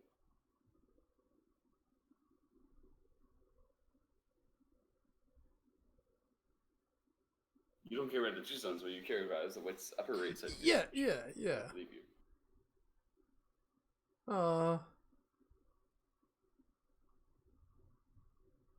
But maybe the cut's bigger. I really, really, really want to play C9 and F10. But I know they won't do that because they're pros, right? Oh, yeah, he did turn. Wow. Instead. Okay. So he cares about this group. Yeah. And if black extends up at P15, I think that's normal. If black cuts at E9, that's Chad. It's Gu Zihao. He cuts, man. He does it. E9. Fuck. Nah, he extends. He's normal. Yeah. No, but there's still weaknesses. If white wasn't going to play, right? If you play E9, then you're still getting yourself under some attack, apparently. And if you play P15, then white still has to deal something. And the next move on the upper right is a lot less good. Yeah. Also, this move is nice for the time. Yeah, absolutely. Very nice. It's a normal move. A lot. I mean, from reviewing these pro games, sometimes whenever I want to do something fancy, it's always wrong. You know? Yeah. It's always wrong. Every time. Every time. So, okay. Does white have Sente, or do we spend another move on the top right? I think we have Sente, right? If we did spend another move, then I think it would be netting, but that doesn't seem right somehow. It could be possible. I think also you could justify. You wouldn't be completely dumb to play O13. I was just looking at that. Just knights moving out. Yeah. Because if black plays it, he's actually building something, right? And we are actually building something. Yep. So, I mean, you wouldn't be laughed at, but I don't know if you'd feel happy. Playing on the left side, I think, is deceptively small. I don't know. I don't like the big problem I see is that white's just getting still slightly weak on the left, so I'd want to fix that just because of our weakness, you know? Like the top, right, the center and the top and the right is all big, but there's some weakness involved with the left side that I'd be worried about. Agreed. I think that's what I do. Okay. Oh! They do it. So this move is aiming at that B8. This is a lot less crude than my C9. This is much better, actually. I always forget about this shape. But yeah, this is what you're supposed to do. This is like the right? This is what you're supposed to do when you have this kind of B8 resource. You just aim at it. Your opponent, because they don't want to get squeezed so that they have no eye there, because then you get better corner end game, right? Yeah. Does this can black cut right away? No. You just solidify and then you cut afterwards? No. That's the right. Like you cut before the defend, not after the defend. Right? Yeah. Okay. No, black can play B9 here. B9 is the normal shape. You could consider C9 if you really wanted to do aggressive things, but B9 is normal and just saying I'll invade later. You have no interesting Ataris. And once I play B9, then I can cut again. Seems like that's my move. Yeah. And white will play something like F10 or something. And if this exchange happens, this is clearly better for white than C9 for B8, right? C10 for B9 instead. This gives you white better shape in the center. Something to learn. That's some instructive Tsuji. Feels good. He makes someone poke first, fine, and then he can exit the center, right? Oh. Wow. So I kind of see what he's doing, I think. Yeah, what's he do? Building the center while also kind of helping his group. Trying to do two things at once. Absolutely. I wonder if that's bad. So no, it's, doing two things at once isn't bad. Having two main objectives is bad. You should have only one main objective. But if doing your one main objective happens to do something else, then that's good, right? So right now, his main objective is building the center. And then it so happens that this cut that Black could play isn't really going to work anymore when you play this, right? Ah. In fact, if Black cuts it, almost is building the center more, kind of feels like. Yeah, that's pretty bad. Yeah. So this move is building the center. And then, the cut not really working is the after effect. We wanted to focus on the cut, he wants to focus on the center. It's yeah. Oh. And I guess it makes sense, really. I wouldn't play like that, man. I would fix the cut every time. I wouldn't even think about playing like that. I would just think about different ways to protect the cut, Yeah. Ah, that's cool. Yeah, when you have a cut like this, and you're basically what he thought is, okay, that if I protect the cut, I get this feeling of hesitancy, right? Like I can do it in all these different ways, but then it always feels like I'm a little strong. Yeah. Yeah. Then when you get that feeling of hesitancy, don't do it anyway. Right? We always do it anyway. We're just like, I'm probably wrong. Let's just, barge through my feeling of hesitancy. But he has a, strong enough feeling that he can be like, no. This is actually just too strong if you cut like that. You just makes it indirectly defended, right? So there's two ways to defend something. You either play the move or nearby it, so that it doesn't work, or you play a move so that the that game makes it bad in such a state that it doesn't work. Yeah. Wow. So indirect defending is usually better, right? That's cool. Another awesome move. Mm-hmm. I think. All right, is Black. Dude, I think. Reducing the setting? Yeah. Do we count? What? Do we have to count now? Let's not count and use our previous knowledge of looking at the AI graph because I uploaded to OGS to know that white is probably 2 points ahead. In that case, we're gonna overplay out of our mind, and we're gonna play. We're gonna play 09, and we're gonna save these stones. Okay, that's a good way to get 20 points behind. Okay, well, normally then at 013 or something. Yeah, 013 is something I was looking at. And also, I'm looking at C13. C13.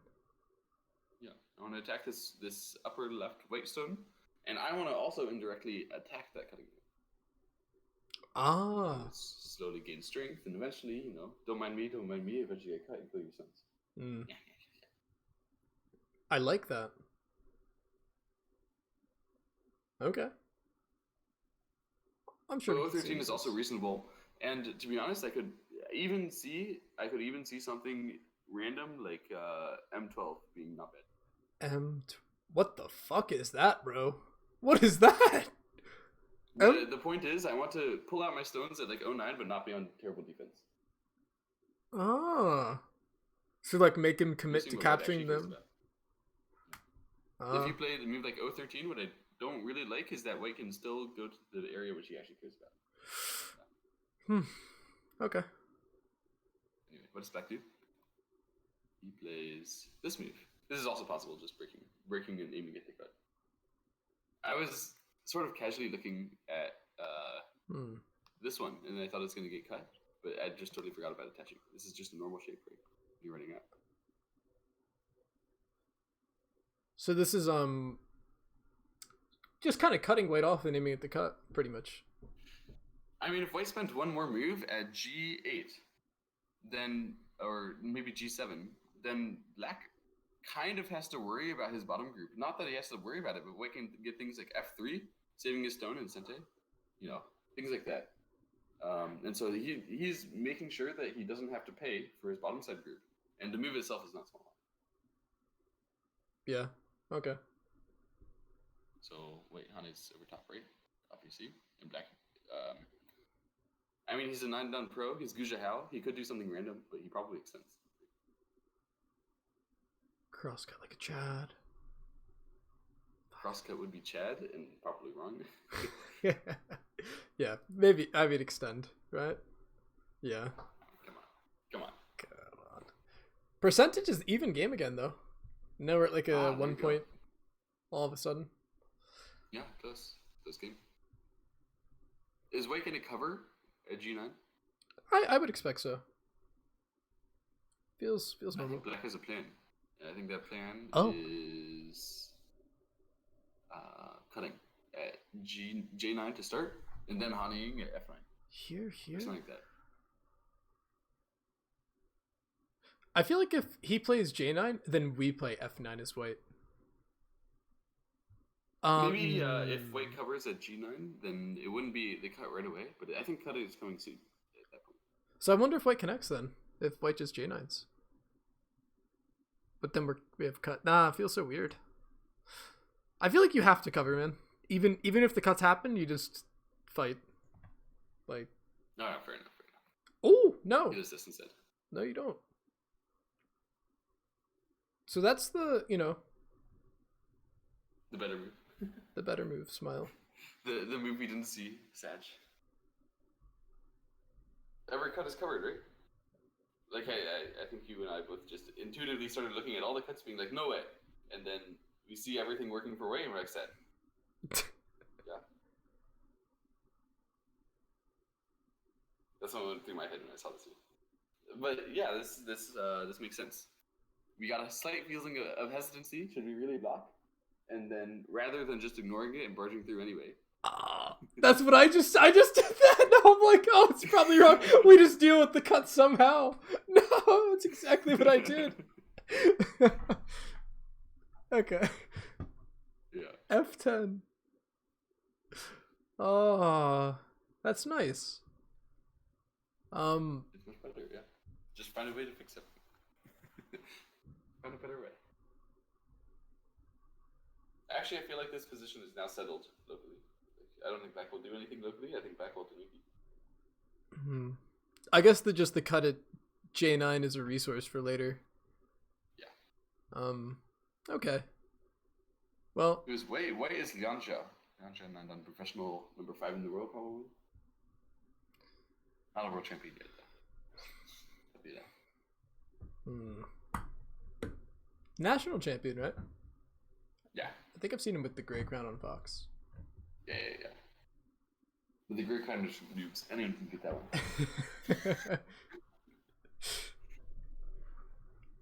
one. Well, you know what? I actually think maybe we just take like the top side. We don't do O13. We do something like something straightforward like K16. Really? I just had the idea. Yeah. I don't know why. I think if you're gonna play there, surely J16 is better than K16. Surely. Yeah, okay. Well, one of the two. Something like that. Yeah, you're right. And I also think you're adding strength to the strong areas. I much prefer to play in the middle or C16. C16. So if you play C16 and he extends, then I can see playing J16 or something because you defend your E17 weakness, right? If you defend it J16 first and then you kick later on, then he won't extend because he knows you already predicted it. I feel like if you play J16, you're prepping to pincer because White got a little bit stronger, so you don't want to pincer right now. But if you play J16 or something, then you can pincer. Okay, so you play J16 with Tanukis, you pincer, White goes to your corner, White lives in your corner, and look at J16. We're sad. What do you think he does? It's Gu Zihao. I think he could either kick or play random move in center. Maybe O13 is the best bet there. Okay. Let's see. We cut. Cuts. Cutting is also possible, yeah. You just cut as one asking move to see what happens, and then go. Because White sort of has this awkward place where he doesn't want to allow you to access this J8 stone, and this can also help the defense of your bottom side group. So this is just one probe, and white can play probably H10, and then it isn't a loss for black. You can just use that. Yep. Yeah, H10. And black, well, I guess black can maybe get a loss if he gets laddered, right? So he probably Ataris once at K8, and then a Tanuki of some sort. But then white could cut off the 2 stones, so surely you're losing something, right? Mm-hmm. Maybe actually this double Tanuki, once white played F6, is getting weaker than we thought. Think about it. So he might end up playing. Yeah, he might end up forcing white to force him to defend. So I still think actually outside the Atari is good, but after that I expect that J6 something. J6 is possible, but I feel you're getting like it's weird. You play J6, white plays J7. What are you doing? you're getting yourself in trouble.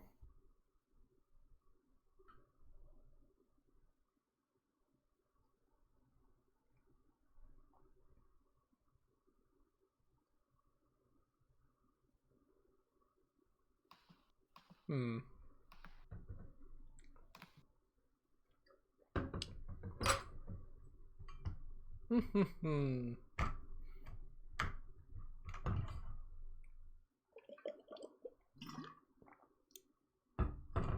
see what he does. Okay. Just a Nuki now. Yeah. Okay. Actually, this is ladder breaks too, right? So why even bother breaking the ladder when it doesn't work? That was probably stupid of me. Makes sense. Nicota's just a grassway. Yeah, exactly. Now, after this one, white can play a net on the 2 stones in the center. Very reasonable.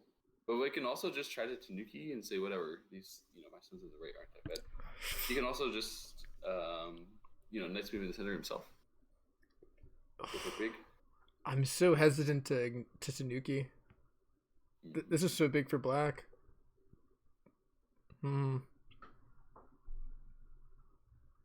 I think you go for the loose net, like Otan. And we know that doesn't work, but the point is if black tries to save the stones, then we laugh at him because he's good heavy. Right? And then we would, kill him in a big way later.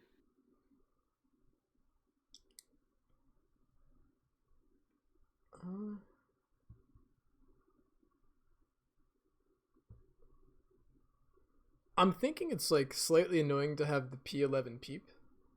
Very, very slightly annoying. So maybe O11. Is it? Maybe not. Maybe I think not. O11 you have more annoying peeps at like Q12. That one I actually don't know what to do. Yeah. Well, yeah. Anyway, he defends. Okay. Ooh. O11. It was your move. Doge. What is Doge? Somebody type Doge. Okay. Doge in the chat. Everyone type Doge in the chat. There it is. There it is. This is the Doge.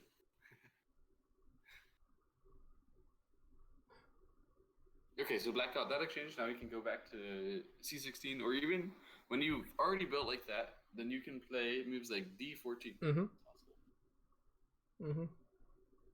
And you can also continue reducing in the center moves like M12. Very, very reasonable.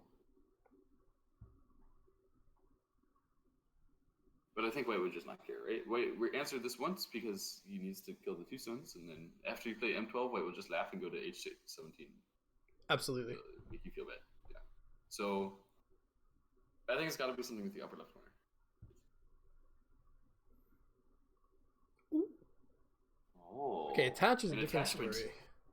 Attachment is harder to Tanuki. Yeah, this actually makes so much sense. White is so strong here. Make him stronger and also use the 2 stones as his annoyance and get stuff incentive.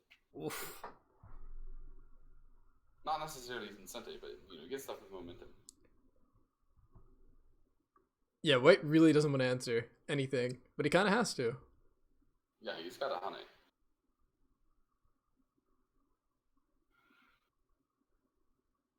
Yeah, Hane. Okay. Yeah, Hane. And then for black, you have to actually have a plan to follow this up as well. Like if you just pull back at N11 and then you don't have the cuts and you just sort of sit there and cry, then you don't win it. You know? You don't beat Lian Xiao. So, you think he's gonna counter honey? Cut right away. Extend to M11. I really like M10. I like the counter honey. That's kind of looking interesting. Because what does White do? What does White do? Does he play N12 and then connect? But then you have then you have some Aji though with like a Atari and connecting with 09, saving your 2 stones, and like also the Aji of the J8 cut. Okay, that's a good question. And I don't know. You destroy White's only territory. I don't think this is White's only territory. And when you give White N12, then the upper side is not yours. Yeah. But surely we don't just pull back or like extend. I feel like you either M11 now or Tanuki now. It's actually fine. And if you're a Chad, you can even play O12 right now. Because if White counter tires, then you counter tire first. Oh snap! That's pretty cool. It's an idea. I think the problem though is that if you play O12 and White just connects, then you sort of have to go away. It's probably better than nuking directly though. Anyway. He does it. Yo. Gu Zihao never misses a Chad move. Never once. He's never not played a Chad move in his life. Oh my god. Can we give White can't Atari? Atari. No, White's just gonna connect. White's just gonna connect and be like, okay, whatever. And then we take Sente. Yeah, okay, this is also fine. It's the same idea. If you connected, then sometimes later there'd be R12 and then descending S12, you lose all your territory, like no matter what, right? And also you have weaknesses. So this way he protects the right side rather than the middle, which was already going to be strong. So that's great. If you connect, then you feel hesitant because you're overstrong. Now you're not overstrong. But it does give black the actual follow-up of M11, right? Because you can turn and then you have an Atari that you're threatening. Then M11 is a lot bigger than if I had just connected. So that's possible for black. You think he's going to do it? I think eats Tanukis, man. If you Tanuki and White plays M11, you have to Tanuki again. Yeah, okay. You do, for sure. Yeah, you feel good with that. And if he what's he gonna do? He's gonna take the Panuki and you get 3 Tanukis? There's no way that's big enough. No, he wouldn't take the Panuki again. He would go to the top side and then you can never fill that. You can never stop him from taking the Panuki because it's a triangle. Well, okay, so like if you play C16, he Ataris, then you go to the top. I feel okay with that. Alright, fine. I want Tanuki. He plays J16. He does. He plays the moves. Well, now he has a big wall, so it actually makes sense. Because otherwise, now H17 is... It's different than when I wanted it. He's going to play H17. Yeah. But it is clearly the best move. I do agree with this. And... wait, Atari's in the center? It's really, really big.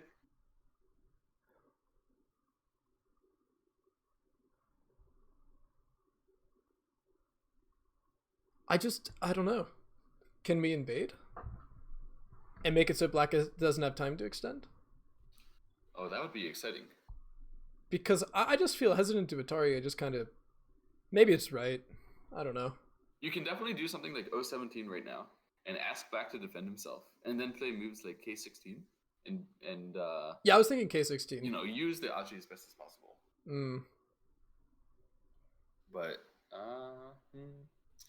yeah, I guess it might be reasonable timing for right now. I would prefer to play M11 first, probably, because I don't think black has a good move in the center then to solidify himself more. Then if I invade, I have an extra friend. Like if I M11, I'm pretty sure black's going to go to the upper left, and then I'm going to have an easy invasion. Easier. Definitely. Okay. Reasonable. Super reasonable. Super big. So does he kick now? I would really think pincer. That's kind of my idea. Do we kick? Okay, but the thing is, if you pincer, pincer is high value for breaking the left side. It gives him the corner. Once you play pincer, how are you going to show that that move is high value? Like, after he lives in the corner, there's nothing else left, right? And the left side is never big. White will never make territory in the left side.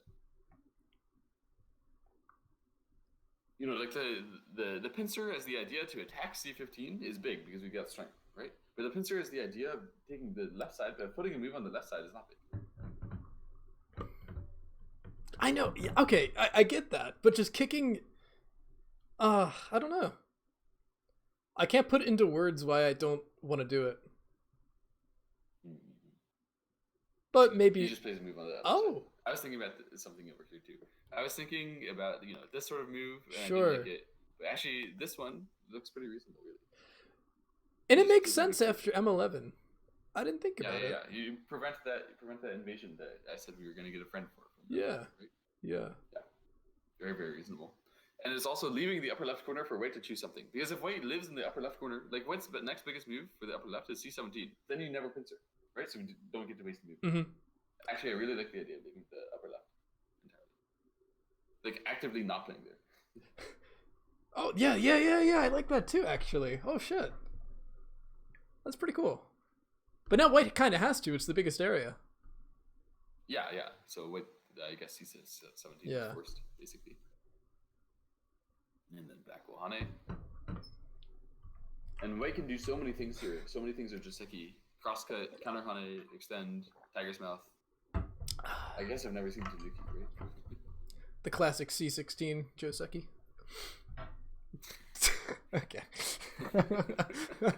Come on. Okay. I think White crosscuts in this position. That's what I would do. There we go. The point is, Black already has the upper side, so we're gonna make him take it more. Black will capture, and we can Atari this way. And Black feels this like annoyance. I think he has to capture, but it's very annoying. Really? Yeah. I think you capture, and White Atari is at E17, and you F17, and then White takes the ko, and you just you leave that be. This is the type of shape that I'm always confused with, like take connect. I always want to connect to D18. I don't. It's possible, honestly. And then White can't play F17, right? Maybe he could. No, he wouldn't do that right away. But if you eventually connected D18, White is gonna say, "How can you do that? You just became so strong there and gave me so much Audrey still on the top." And he plays moves like I don't know. He Tanukis for a long time, and later on he plays moves like G15, right? Yeah. And then you have to respond very passively, and eventually he makes a big wall in the center because you always have to deal with this threat of F7. That's true. And so basically the problem is that D18 wasn't effective in the fighting afterwards. I don't think you can play E17 though. I think you have to take. If you play E17 and you give him the other Atari, then it's just bad. You have to take. And White can Atari at E17 pretty much automatically, right? I don't think you can do anything else.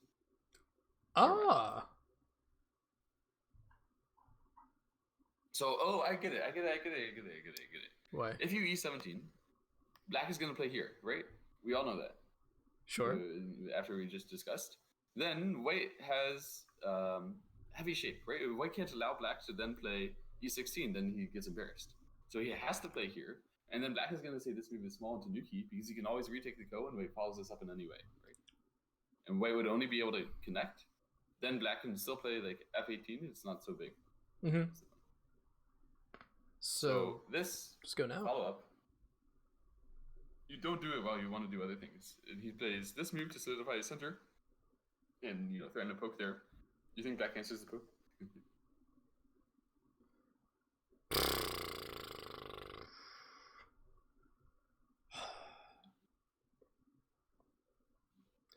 Okay, so my answer is yes, but not because I understand why, but because White played it as if it was Sente.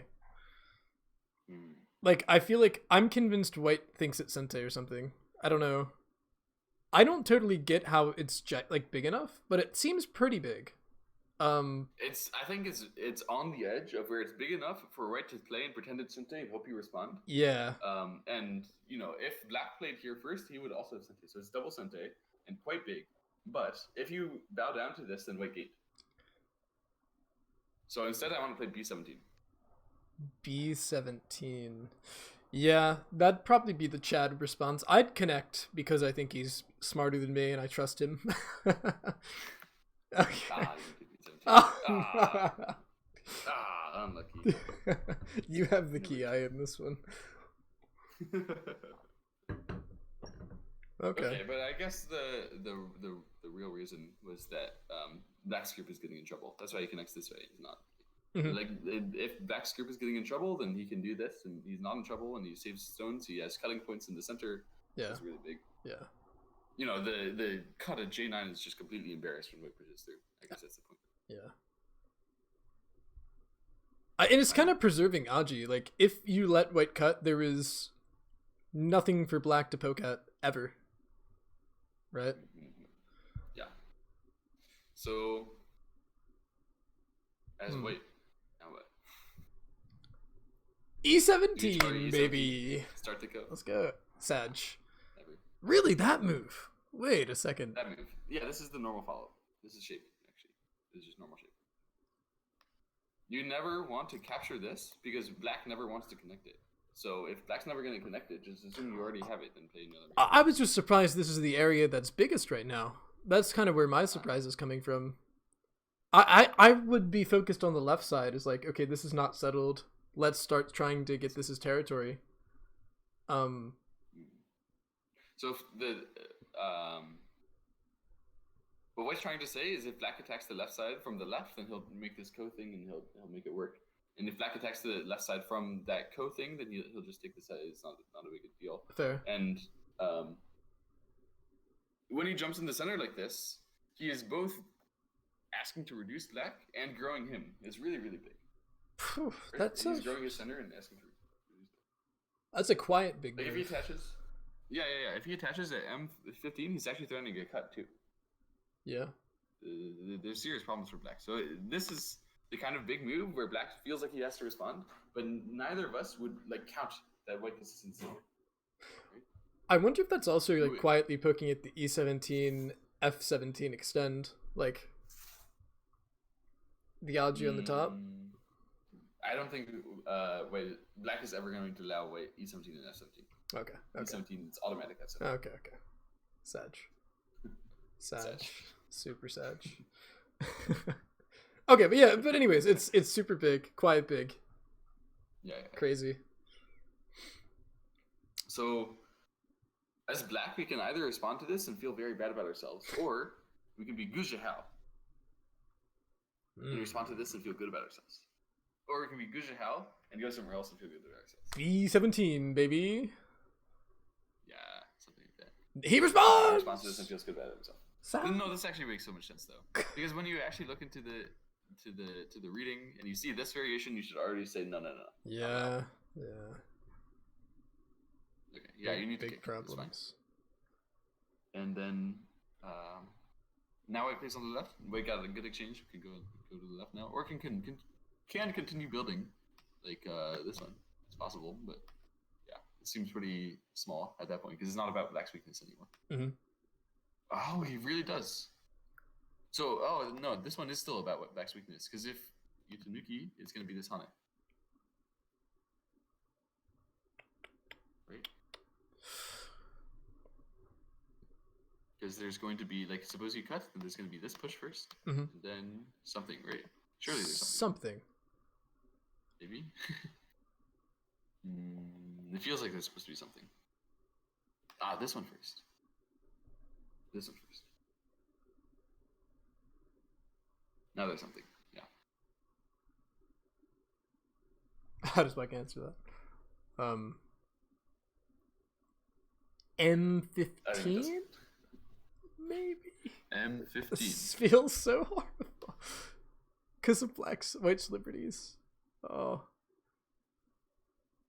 Now, I think already once this happens, this should be already good, right? It's already good. Just to chill on the outside even. Yeah. So okay, fine. Yeah, this one still has an effect on black, so it's reasonable. Does it have that much of an effect on black? Is black really gonna play something? I think black can play p14 maybe. P14.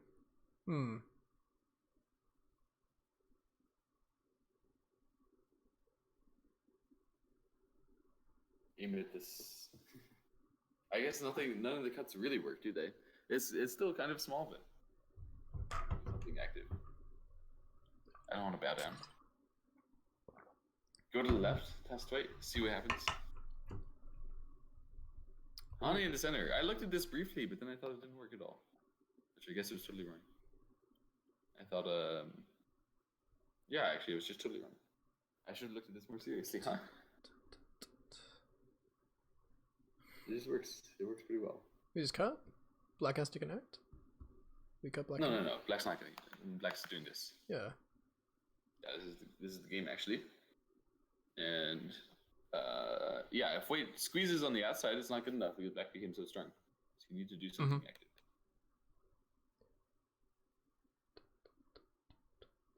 Or is it good enough? No, it's not good enough. Black has a double target. Smile.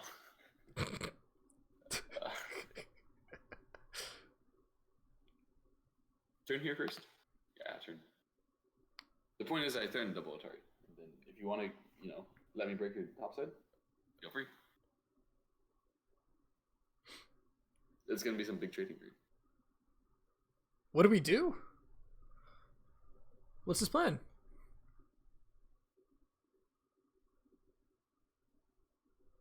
Do we seriously just M15? Nah, you don't have 15. I think you L. Nah. Can you really No pick? way. No, you can't. Capture? Okay.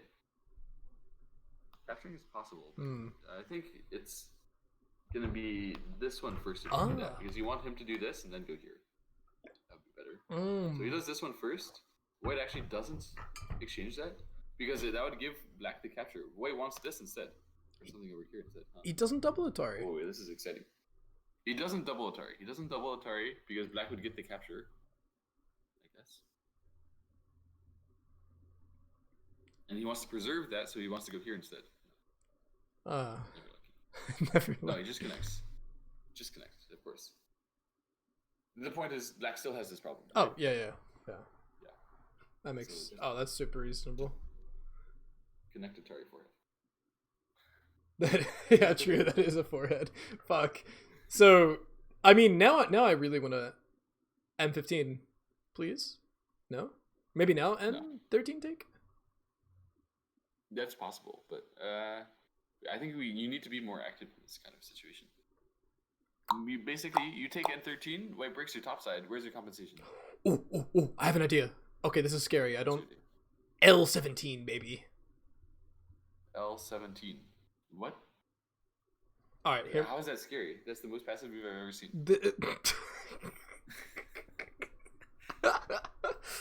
No? Fuck. No way. No. I'll play it so that you can feel bad. What does he do? I'm thinking about like something aggressive like this. It doesn't sound like what does he do? He just backs off L16. So white can push and cut, right? Pushing and cut seems very, very natural. He doesn't block. That's the key. We didn't see that he couldn't block. Does he play L17? Oh, he does. Instead. Yeah. Now if white pushes down, it's like, okay, yeah, you broke my side, but I'll have I have an attack on you. Oh wow. Yeah. Yeah. Still, white will do it and just be like, nice attack. He has to. Right? He'll give it a shot. But this is the way better way than netting first, right? I wanted to do like this way first, and then he's going to capture something and have so many potential eye shapes. There's no way this will actually work. But if you do this first, he's a stick. Then we totally kill the Aji on the side for him. Not totally, but a lot of it. Then the annoying part is that white still has this K13. Sorry, and he still also has L18 himself, with the threat of capturing 3 stones. I think you have to play L18 yourself. You didn't. You could capture it directly. Okay. Oh, I think maybe now you play a move like J12, or maybe But the problem is you do this and Wei will Hana here. I don't know what to do. Yeah. Maybe just connect M15 right away. Oh! I have an idea. Call me M16 telegraph. What? Right now. No. Okay, I don't know why he doesn't descend then. You tried L18, right? That's not it? Yeah, I tried it. Yeah, so I don't know. But he might Hana instead. There we go. Okay. That's the only meaning. Okay.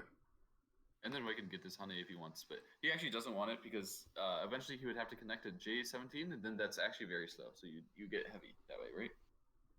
So you can complain about that. So instead of doing something so heavy. Are we not already heavy? No? Well, I mean, you by heavy, I guess I didn't mean sacrificial. You just become eye-shapeless. Fair.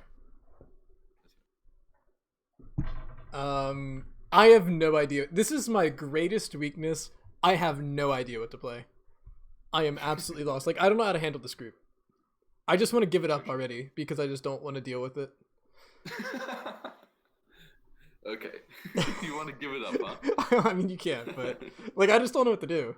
Do you just jump? I think jump you out? can play this. Turn. Yeah, I think you can play this. Oh. Just stop being so passive. Come on. You do this one. You let this happen. Yeah. Oh, that's just so horrible. You have to do that. Have to do this one. Yeah. Yeah. And then, if Black plays in the center, we still have Ataris. It's quite difficult from Black's perspective to attack this. I guess you can play J18 if you wanted. Doesn't seem right. Okay, so now I'm thinking if we don't have a good local move to keep putting pressure on this group on the right, to somehow pincer the 3 stones on the left and get like a attack on both groups, or maybe jumping at like F14 if that's really crazy. That seems greedy to me. D14. I think if you want to attack both of these groups at the same time, then you don't want to allow him moves like in the middle. So if you pincer right now, then you're gonna give him like this, right? And then you're like set. So you could play here. Oh, there we go. Oh, you just poggers. Add strength in the middle. You don't give him the nice move of E17, which he hasn't taken yet, but he could take it.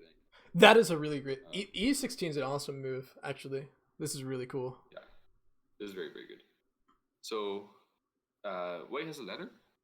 Yeah, so H16 is a ladder, but that stone is small and not necessarily 2 eyes. So you could see him jumping instead, and you could see him playing on the left side too. J12. I want to play. J12. But now I'm really concerned about the left side and I feel behind.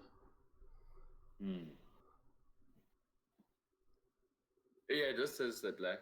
AI says Black 71% now. So Black has gotten his advantage. So hey, what about D14 as white? Am I crazy? So my idea is I'm like threatening to attempt to connect white back both ways, in the center and the left. That seems possible, but to me, when Black plays this E16, I don't care that much about these zones. Dude. Like, if he plays D14 after this, I'll just give him up. What is what? Can you do that? Is that like... maybe I'll jump and then let him capture when he pushes and cuts or something like that. But like after E16, Black has spent so many moves in this corner. Who cares? So I feel like D14 is too committed to that. So something like J12, please. J12. Sag. Possible, but just he plays this Atari. This is fine. This is saying I don't care about my J18. Actually, after I capture, it doesn't matter. Like, this is the most important time in the game, so take the Atari now. Okay. Also, it's asking Black, do you want to connect? Because if he doesn't connect, then Black White gets another move at Mm-hmm. Super good, actually. Super good timing on this. Oh, we connect then. We connect. Connect, I guess. Yeah. And then this is really good timing, right? Very good exchange for White. And he doesn't even strictly need another move that much, so he could play J18 if he's really. Now we help the left group. Now we help it. We help it. Surely. I don't think this makes sense. Damn. But, Here, yeah. Really? Okay. Okay. I clicked this one. I didn't. The point is, this stone we can kill. That's really good for the strength when he starts like running through. Like black still has a way to get in. So we kill this stone and we can connect.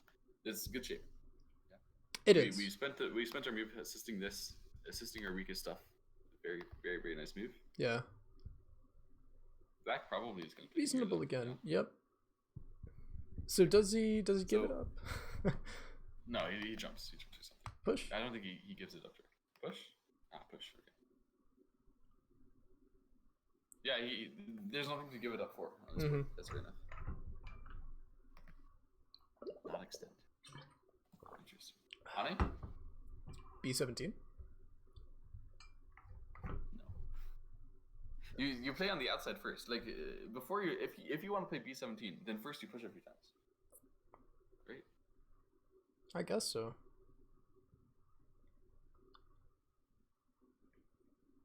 I don't believe you. Maybe it is your Hane. I was looking at that. The C13? Is that it? No? Huh. Just jump. It's possible, but it doesn't seem right. I mean, you can also just say that one exchange was good enough by itself. Nuki. Where's the big place? Like right now on the board. Yeah, that's the hard part. I thought B17 was the big place. That's why I want to do it. Maybe J18. J18 could be big. No. I don't know. Where'd it go? Here. Huh. Why? Because he has double honey now. If white connects, then he has double honey. Oh. Look at that. 4 stones on the third line, you can double honey. That's the general rule of thumb. So that's why he doesn't connect. He can't. Oh, that's good. Connect. Then this move is clearly best. Yeah. So we just totally missed that that opportunity of double honey. That's a big miss. I can't believe we missed that. That's huge. Well, it's sort of hard to see the move that is backtracking and putting your opponent in bed shape. Mm-hmm. Especially when it gives up a move like B17, right? Gives up a big game. But yeah, as we feels dumb, but he's actually smart. Poggers. Okay, so wait, does white extend? Does white Hane? Just play nothing. Hear me out. White could Tanuki, but there's nowhere to Tanuki too, so probably just white. Yeah. Chill. And black will capture, right? Okay, now it feels good for black. Now I feel like. Yeah. So this is probably the part of the game where it became 1 point good for black and settled for the rest of it, right? Somehow black's attack was just a success when he gets to play this and this. Yeah. Even though he gave up the entire upper side. Amazing. Because he got E16 and one more move, it was enough. Nice. So after this, it was endgame. And like this. Oh. I'm kind of going to speed through the rest of it. Yeah, sure. We're going to the big place. The big place. Smile. Wait, does this nice Atari to give himself the other Atari? That means he can connect at the end, right? And it's kind of a nice sequence. Would you have found it? No. No way. I mean, especially when he makes this Atari first to make it happen, right? That's kind of awkward. I wouldn't have thought of it. Like, when you see this shape, you're still thinking, maybe I'll do something special. But you should totally just try to squeeze to get your best points, your best endgame as you possibly can. Mm-hmm. And we care about it depending on the center, so it's good to lead us to a move there too. Yes, fantastic. That's pretty nice. And then pushing's big. Honey here, extend. This one's actually interesting. Like, how are you gonna defend the 2 space? It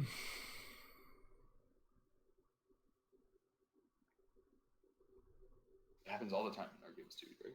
We just like sort of allow black to get a good position because he did this shape to us. Is it something? Okay, I mean, is it something weird like B12? Is that actually just dumb? I think that's just dumb.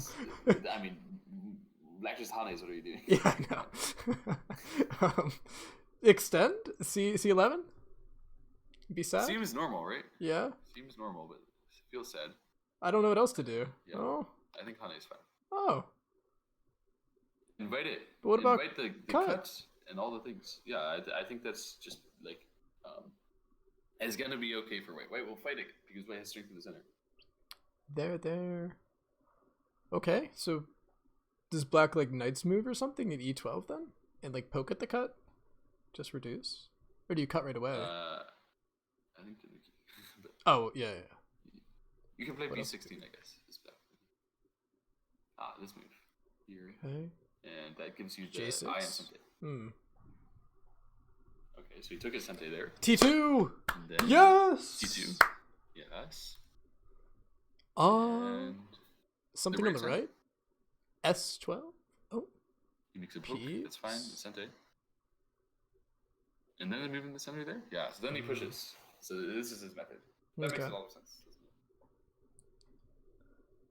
I guess it's forcing White to connect the cut, so maybe not that much sense, but it should be working after you poke here. There's no way White can cut this. You'll cut here. So White doesn't actually want to do this because this poke is actually painful. Interesting. And the poke is like also painful because you have this kind of cutting thing and you start to become weak again. This is terrible, right?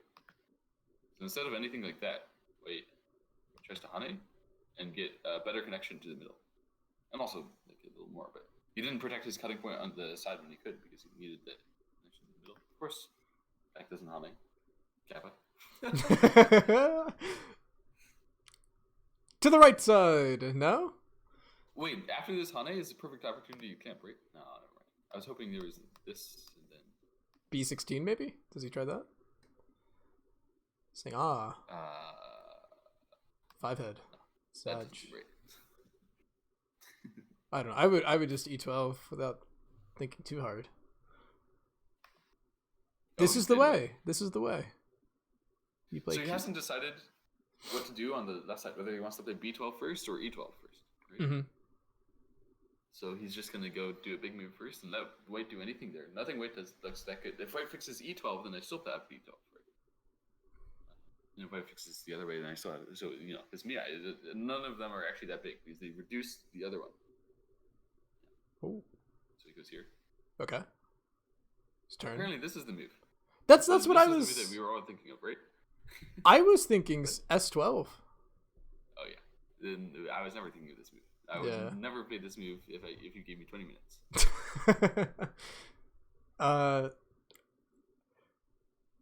Is it because of Sente? I mean, what's the problem when White plays this? You just extend and you reduce in Sente. No, that's not enough. Is it? What? Oh, maybe then when you can get S11 Yes, this? later. No. What? Oh, what? Wait. Oh, never mind. I got excited. Then he goes back to the left because he figured it out. Pog. Oh! What? He did figure it out. Oh! The clamp king, dude! This is why he's the crab god. There it is. We've been waiting all game for a clamp, baby. And there it is. Maybe those were time Suchis, actually. Maybe that's why he played those. Maybe. But I mean, I think they're still good moves. So. Yeah. Like they didn't give White a chance to take any points because he still has to undercut both sides. But actually, this move is really, really good. Then now that I see it, it's like, yeah, of course it's good. Because if it's this, then it's the same variation, right, that we saw earlier. Where White changing the order of the moves. Oh my god. Changed the order of the moves. So White Hane'd here in order to disallow this one, but then he did it anyway. What a Chad. After making some absolute Chad. Wow. And he did it anyway. And the problem is if you do this one, then this, Cut you forehead. can capture stones either way. Yeah. And if you do this one, then you get a target and you cry. So this. Oh, White cut and give up stones. Okay. So Black managed to capture and break it like that. Oh, nice. White does get the Atari on the outside like this, right? That's what White did. No, he didn't take it. Mm-hmm. Oh, that was there. I'm gonna be honest. This was still a big end game, but don't you connect here?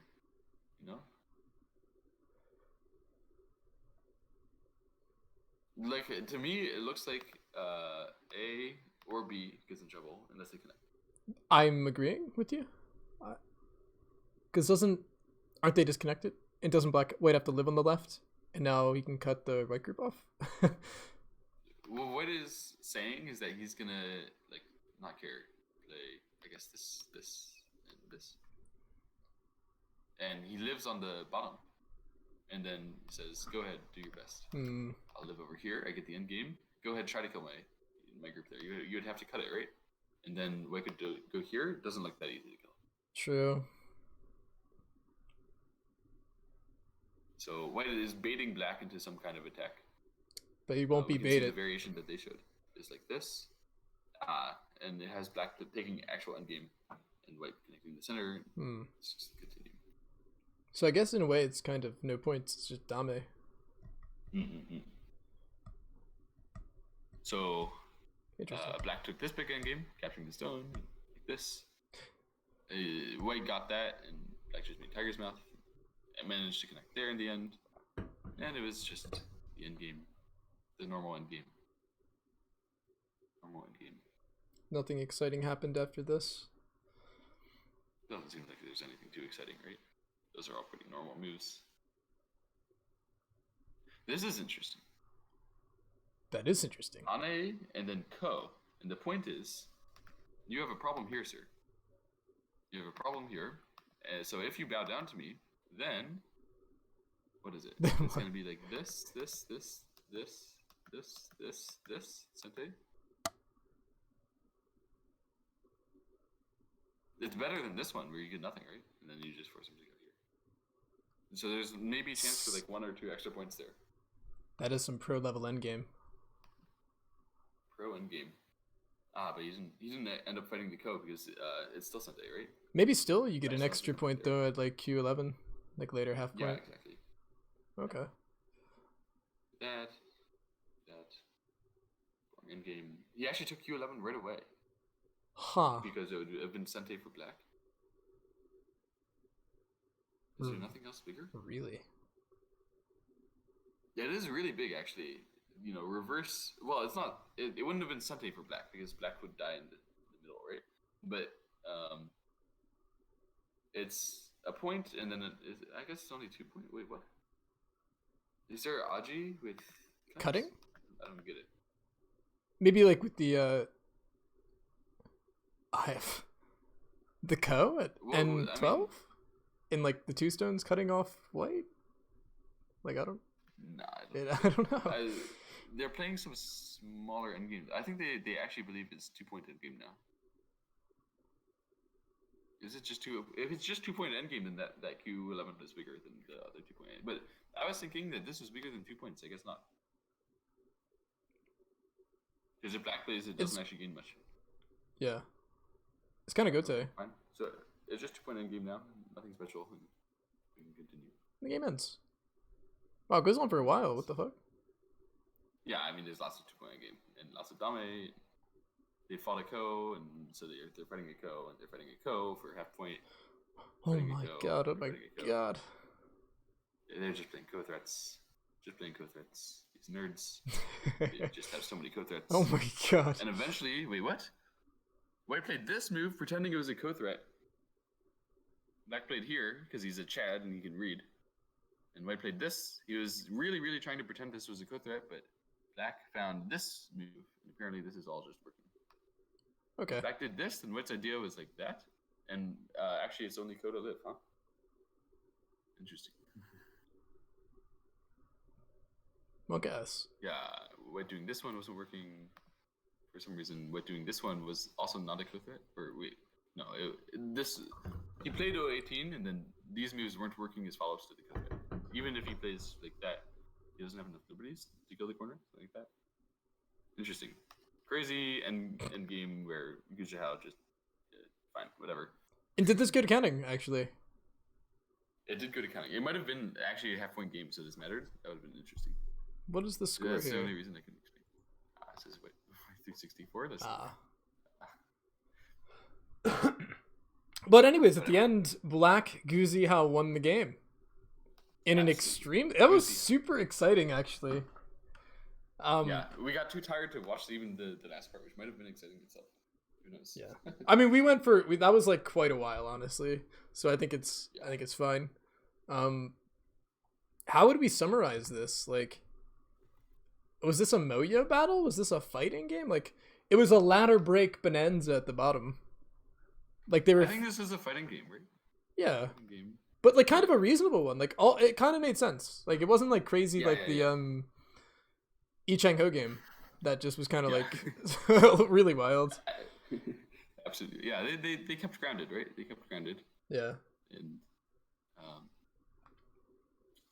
yeah, it was interesting that Black once White defended himself, Black Tanuki to prove it was bad. Rather than, that was cool. That's an idea to remember. Yeah. This. God, then the ladder breaking, fighting. This fight, like J2, we just completely missed entirely. Mm-hmm. We should probably have understood that after White connects here and Black turns to J2, the game is not over. Like, there's still something to be said. Yeah. Yep. You're here, and then eventually became that kind of trading. And F4, awesome shape point, awesome move. Yeah. And it led into this like this, which was annoying for Wait, and he ended up just playing K5 and turning, and letting Black hit this. Yep. We took our time, so I don't think we actually realized that K5 led into exactly the turn. Right? I sort of forgot that K5 was the last move. Yeah, so this is, I think, an interesting way to play against this double Hane thing. It's just give it up, take the 2 stuns instead. Yeah. I mean, he kind of had to, right? He kind of had to. There's nothing else big for him. Yeah. And so then he defended this group. The cut. Gu Zihao went for the cut. Cut directly. When you have double Panuki, don't hold back anything. There you go. It's super good. You have to fix.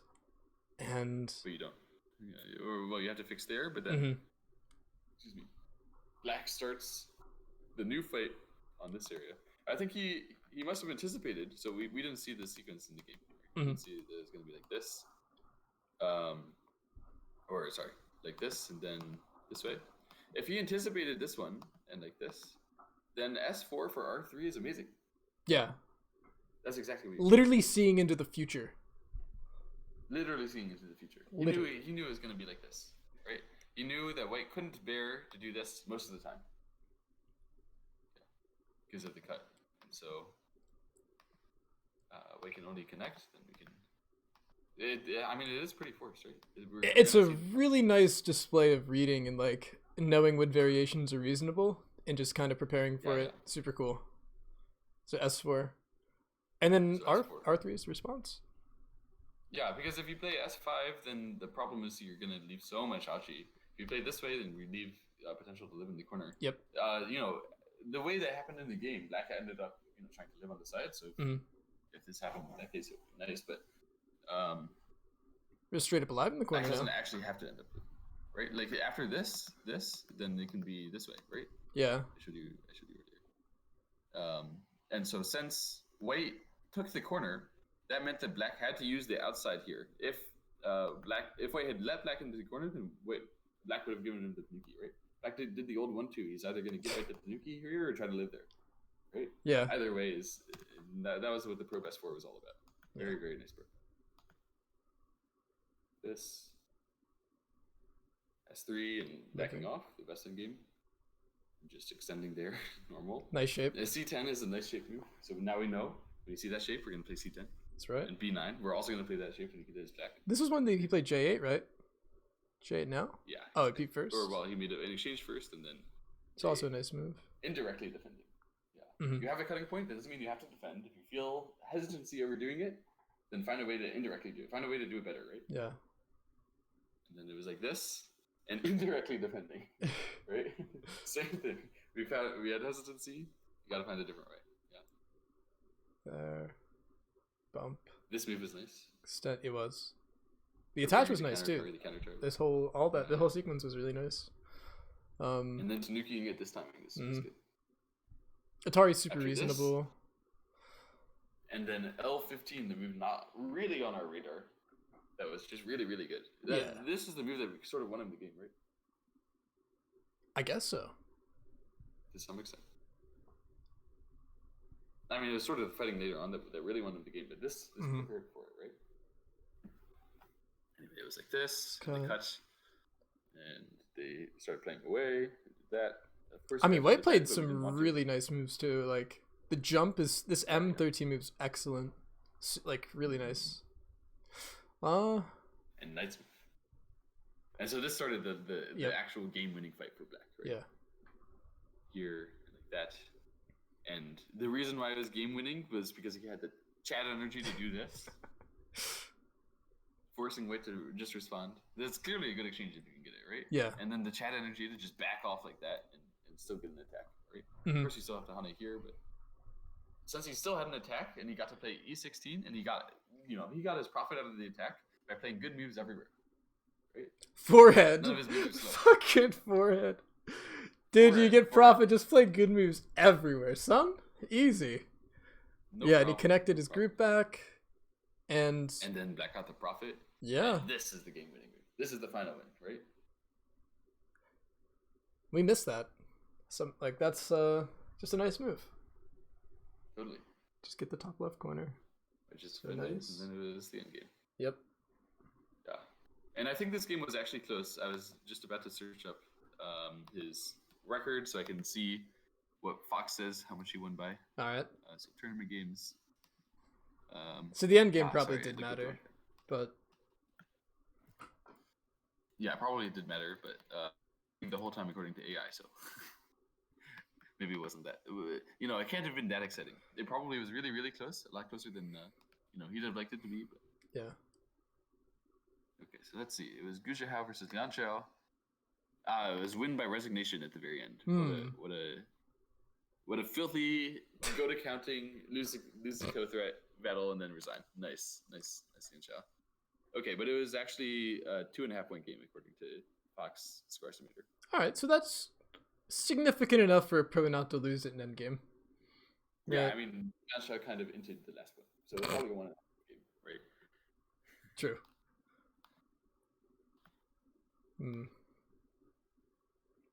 All right. Good game. Yeah, that was a lot of fun actually.